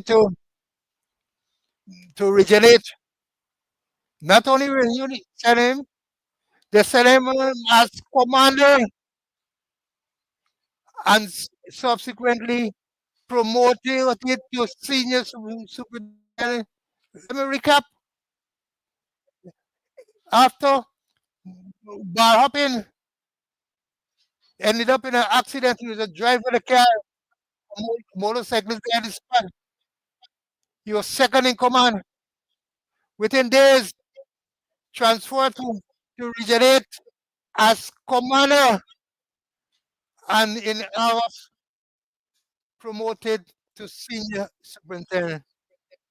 So many stories, incompetence, corruption at all levels, allegation that the president is name calling, other senior people don't talk about the second vice president, where they say he taken 500,000 US for transaction with Chinese. No investigation. I can go on and go on for parliamentary to take some more of the battle. Yeah, you know, it's good to remind them of these things. People reminded me of the GDF helicopter crash. Almost 2 years now they're coming up, you know. Can you imagine that? You have this crash. Senior men died. Senior men died. There were survivors, 2 survivors, including the co-pilot. And they have not issued a single word, not a single word as to what actually caused this crash. And you're telling me that these people, they talk about transparency. They talk about being open and transparent. More reason why they should not be allowed to stick around for a single day longer. Get rid of these people. It's in your interest. It's in the interest of your children, your grandchildren. It's in the interest of the memory of those who gone before us, to make sure that on September the 1st, we go there and we vote them into oblivion. And when we say we vote them out, they mustn't come back near government for the long, long time to come. Well, the opposition is part of government, no? You might want to say that, but no ruling party. Let me understand this thing clearly. The most corrupt government this country has ever seen. You get the allegation against the vice president. And let me remind you all about that. This afternoon we gotta be real with these things, right? We gotta be real. The vice president in his living room, don't forget that, right? In his living room, entertaining people we believe were Chinese businessmen. In fact, they were undercover reporters. And listen to what transpired. With our access to cash secured, we moved forward with the deal. As a final step, Sue took our colleague, Mr. Chan, next door to meet the Vice President himself. Thank you so much for seeing me. Yeah, please have a seat. Jagdo avoided talking specifics, but told us how close he is to Sue. Do you understand our deal in detail? I'm not getting involved in business. You will get the support. Sue is my friend. He gets all the support. We have to be clear about all the agreements. Sue deals with all the agreements. I don't. I understand. The thing is that my thing is that I'm in government. I understand. So I assist from government side. I know. That's it. Sue interjected, telling Mr. Chan this wasn't the place to talk about the bribe. 因為佢由頭都係啦，即係我要知道，即係啲錢係入咗佢嗰度先得㗎。如果唔係 ，Okay, thank you so much for giving me time. I hope I can see you again. Yes, thank definitely. you. 佢隻手永遠係好乾淨，唔好話呢啲石油公司咁大筆數嘅，好似幾千萬美金，水電站咁，佢嗌我跟，佢唔會講。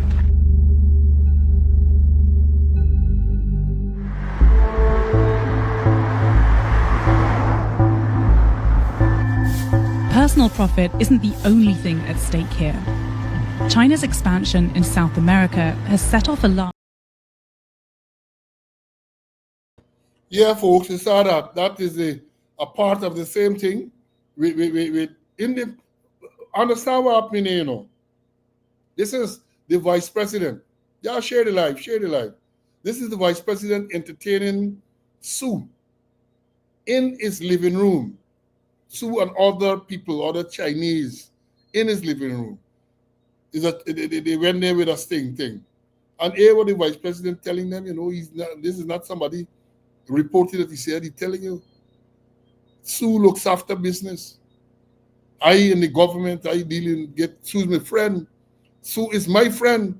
And then when the thing come out here now, and you get caught in the trap, listen to what happened. Sit there and fabricate that. Unless you say who the person is, I can't comment on anonymous people. Okay, well, let's talk about specific individuals. What is your relationship with Mr. Su Zhirong? Su? Oh, Su?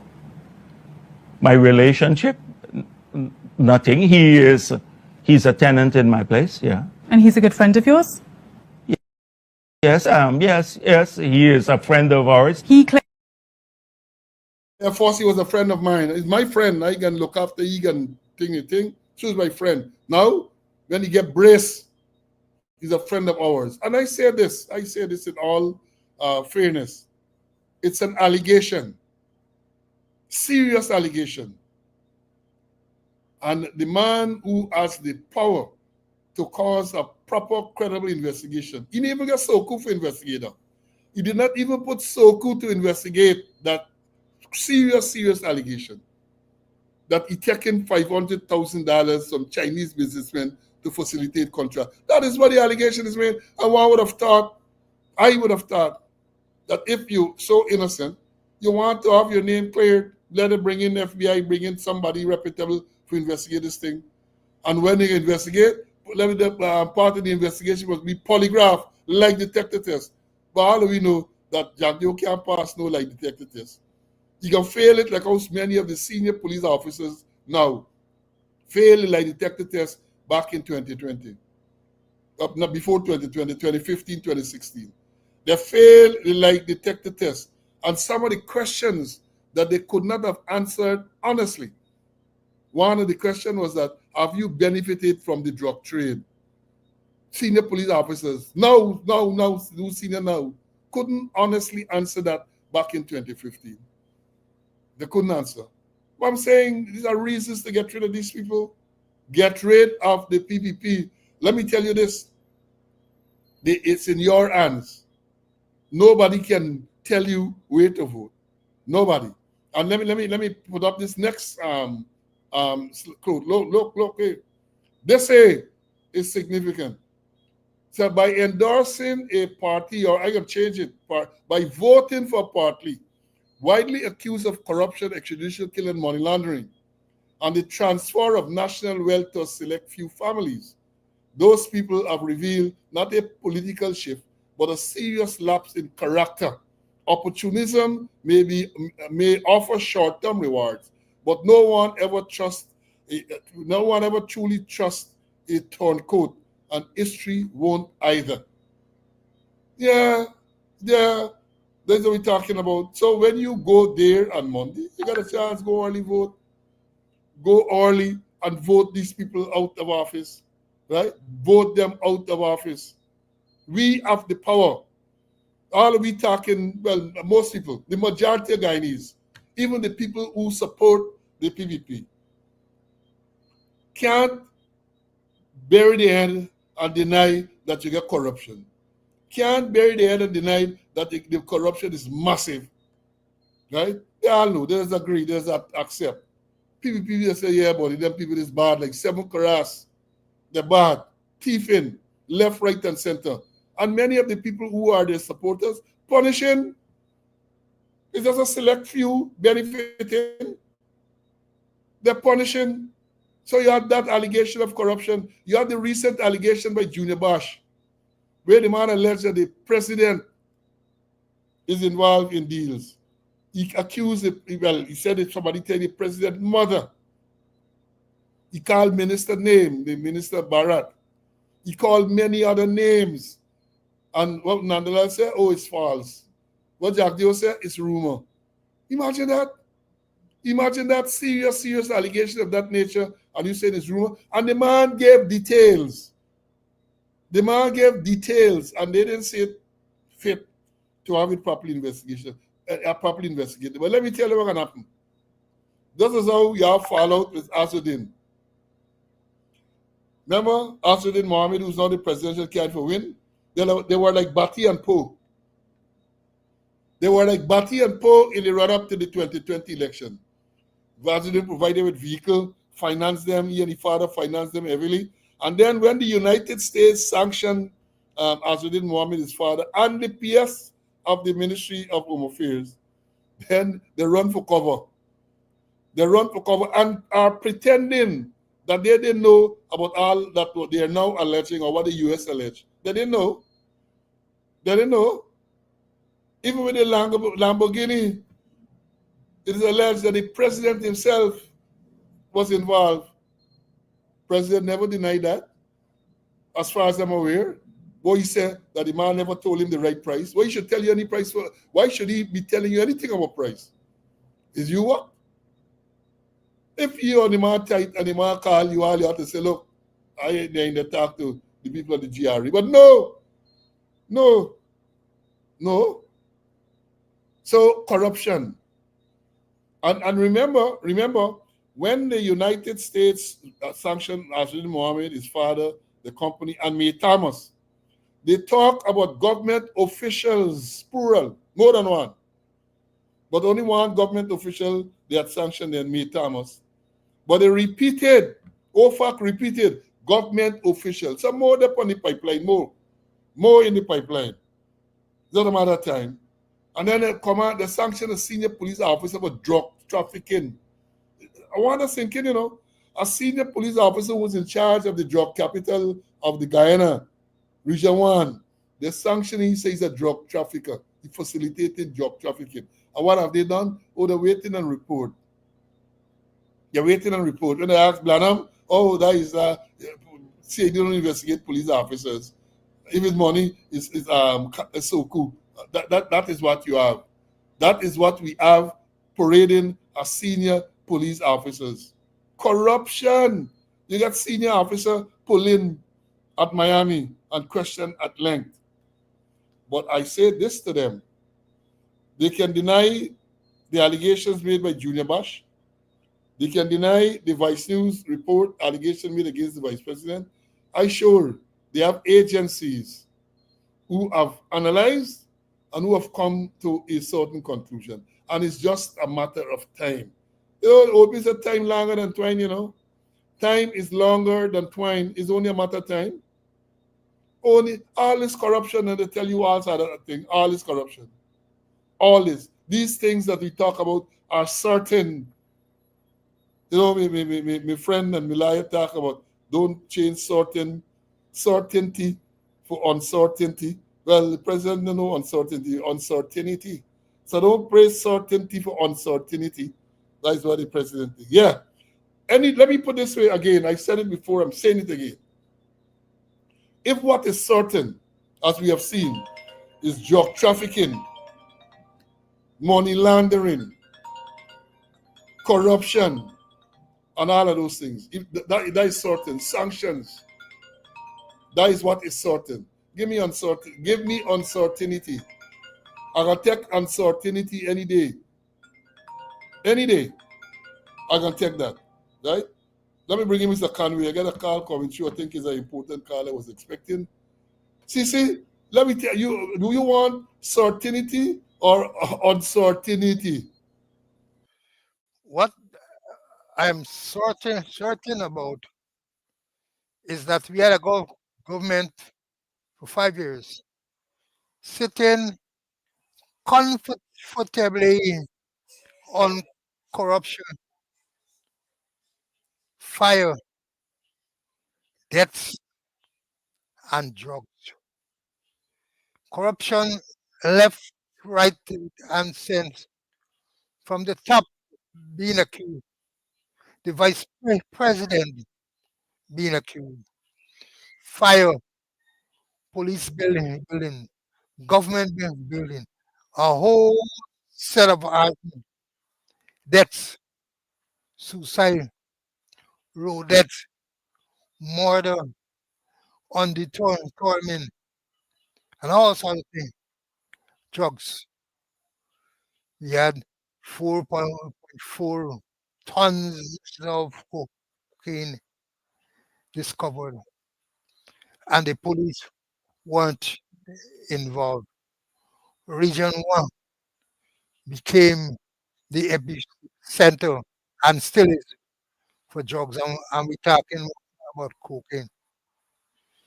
And those people who are sitting comfortably on those 4 planks, and there are many more. Well, let me repeat the main one: corruption, fire of unknown origin, deaths on a road elsewhere, and drugs. And you telling me that you know give them another 5 years? No way.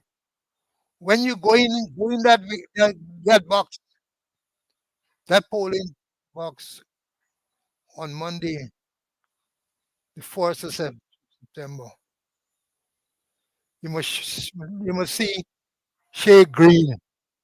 Shade green one must be in it, bro. And then you know where you're gonna put your X. Not for those who are sitting on those pillars. I repeat, corruption, fire, deaths, and drugs. No way. Although they are comfortable, they must be removed and removed by your vote. So make sure, I repeat this, that when you're going back to put your X, you must see share green. It must be green all around. Yeah. Well said. Let me tell you this. More reason to vote these people out. Women, in particular, seems to be an endangered species. All the killing that going on, women are being killed. Femicide, which according to definition, is the killing of women or girls, mainly, particularly by men. Well, I don't know biologically they're men, but they're not real men to be killing these women, right? In many cases, defenseless women. Who can forget the one at Diamond? 12 rounds he pumped into that woman who's supposed to be his wife, the mother of his child.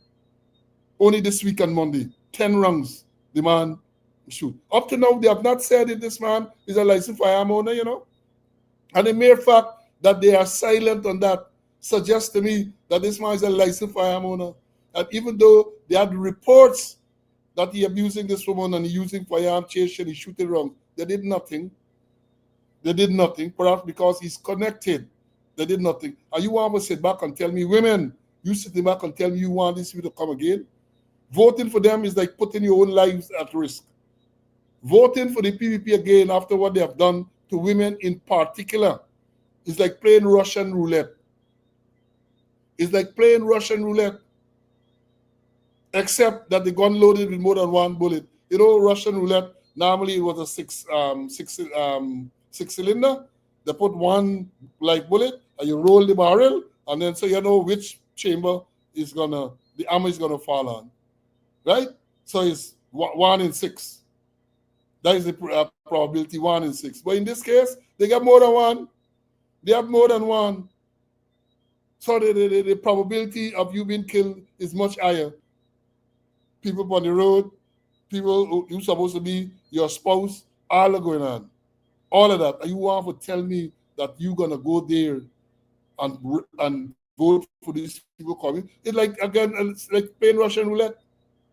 And who can forget the weaponization of the Ghana police force to go after certain people. That is what they've done. In the last 5 years, this government has caused a rapid deterioration of the Ghana police force, an organization that I served proudly for 37 years. Proudly. Instructions, dog whistles. Who can forget what they did to Takuma Gunsi and Cuff and Shackle? Who can forget what they did to former Finance Minister Winston Jordan? Y'all forgetting these things? Y'all forgetting these things? Kadaki Amsterdam, Sherrod Duncan, cybercrime. Annette Ferguson, cybercrime. Made some statement, and no less a person than the chief of staff said that the statement that the MP made caused him emotional distress. Sherrod Kalama, Trench Crapo, cybercrime. And then when Dharamlal was alleged to have raped and buggered a little 16-year-old indigenous girl, nothing happened. And you really and truly want to tell me that these people deserve any second chance? They deserve a second chance. Their track record is about death and mayhem, confusion, corruption, incompetence. That is the track record. The evidence is there. As a former police officer, I believe in evidence-based evidence. And we have presented to you the evidence to show that these people do not deserve to go there again. Nowhere near power again. Nowhere near power. And people have been asking me to play back the song. I'm going to play it back, and then I'm going to get Mr. Conway to give his closing, and then we're going to decide. I'm going to let you know on the way forward. Right? But we got to play this song. This song by D. Ivan is a good song.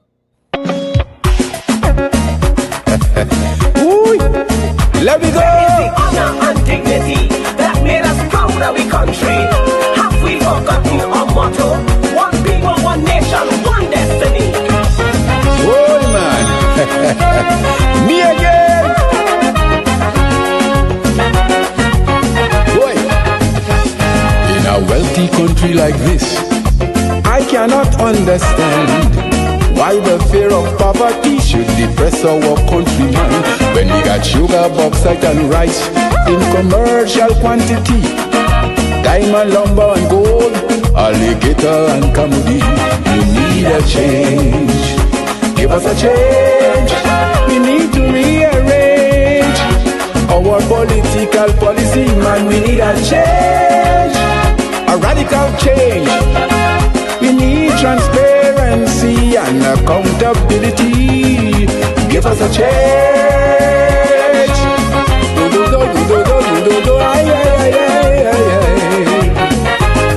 All right. Well, no more will we take it. This old-time politics that ain't making things better when we ignore the rule of law. Man is money laundering, gun, drugs and human trafficking, political misgiving, corruption and contract murdering. We need a change. Give us a change. We need to rearrange our political policy. You should know by now we've had enough. So you can put the old policy where the monkey does put the nuts. Yes, a lot of countries not as rich as we. Mama, yo, they're living happily while we fighting poverty. Well, let me tell you now, we na Lungera. As Nagamutu says, we na Nimakaram. And if you ask Mr. Roy, he go tell you, vote and bite we need a change. Don't,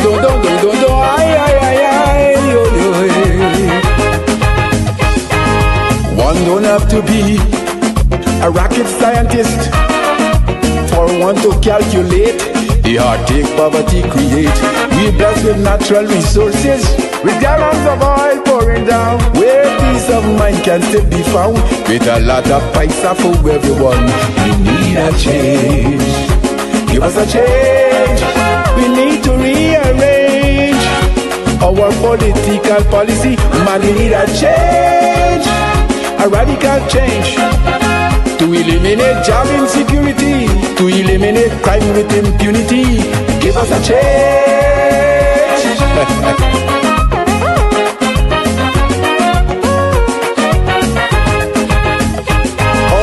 wise politicians better find a solution. Cause if the master won't forbid, we will get a big revolution. Sharing jobs and property to friends and family. Monopolizing the media in order to spread propaganda. We need a change. Give us a change. Every 5 years, when the breeze gets strange and the moon high behind cloud, let us rise again, not to haunt your house, but to haunt the ballot box.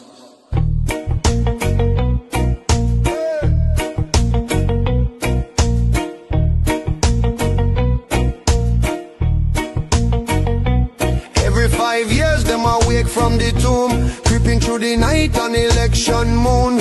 Used to wear white, now it's blood red shirt. PPP colors and a smile that hurt. From Le Repentier straight to Brickdam Road. Name on the list like he's still in the code. Multiple IDs tucked in the hand. Voter guys voting all across the land. Voter guys voting Jumbe. PPP for life from the afterlife. You see, voter guys voting Jumbe. Marking X from the grave so mysteriously.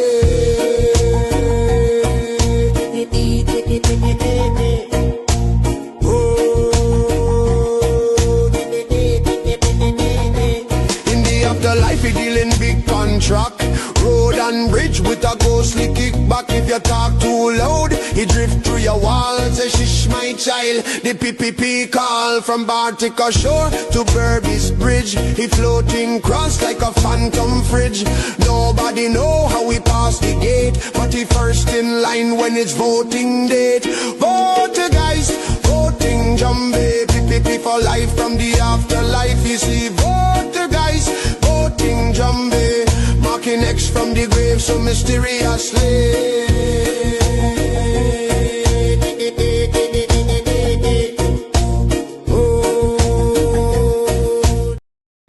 Yes, folks. Yes, yes. There you have it. Mix Selector Paul, Marlet Selector Paul. Mix you there just now, Selector Paul. Let me bring Mr. Conway for his closing, and then we make some announcements. CC, your closing remarks. Yeah, not to forget, how they Indianize the command of the Ghana Police Force with incompetent people. That's why you see all that's going on here. Incompetence. They wake up Dr. Peter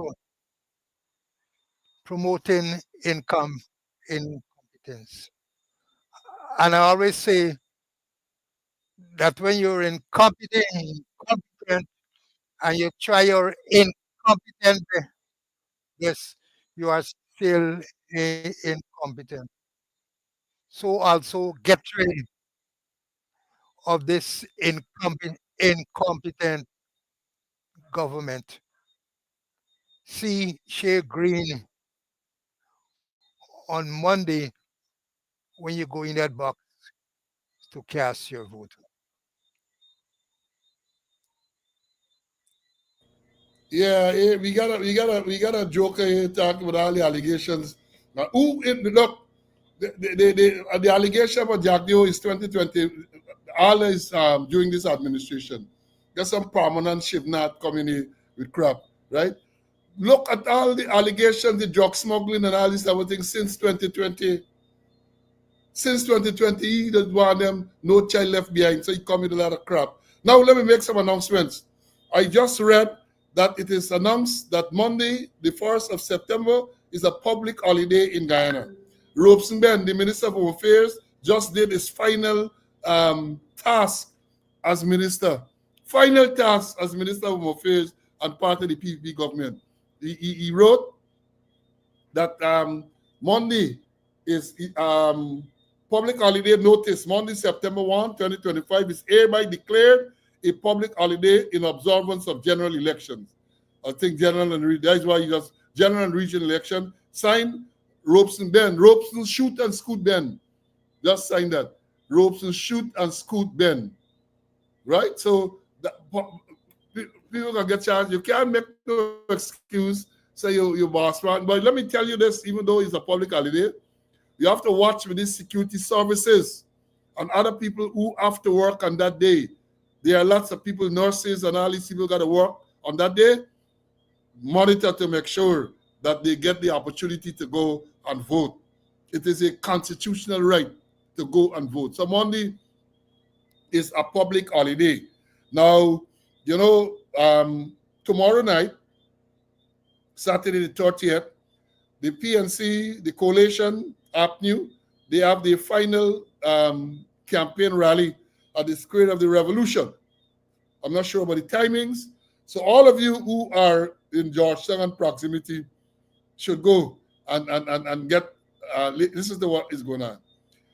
Let me say this, without again fear of contradiction. When you see a crowd at the PPP, at the PNC coalition rally, you know it's a genuine crowd. When you see a crowd at the PPP, it's not to them, it's rent a crowd. Rent a crowd. And they you know, they're like some men. Some men, I got to choose my language very carefully. That is boast for the size. The boast for the size, but then size is not all. Y'all know what I'm talking about. Y'all know. They love to talk about the size of the crowd. Oh, they get enough crowd and all them type of thing. What they do? When the coalition get a rally, they send someone of the paid employees early. When the crowd now building up, they're going to take a picture, they're going to post them. This is all the people they get and all these type of thing. Crowd. That's what they're talking about, crowd. If Flag used to vote, there was no need for us to go to election on Monday. If Flag used to vote, can they believe it's flags all over? When we go in the polling places, where we put the X, that is what matters. Where the X is put. And again, I urge all of you to stay woke.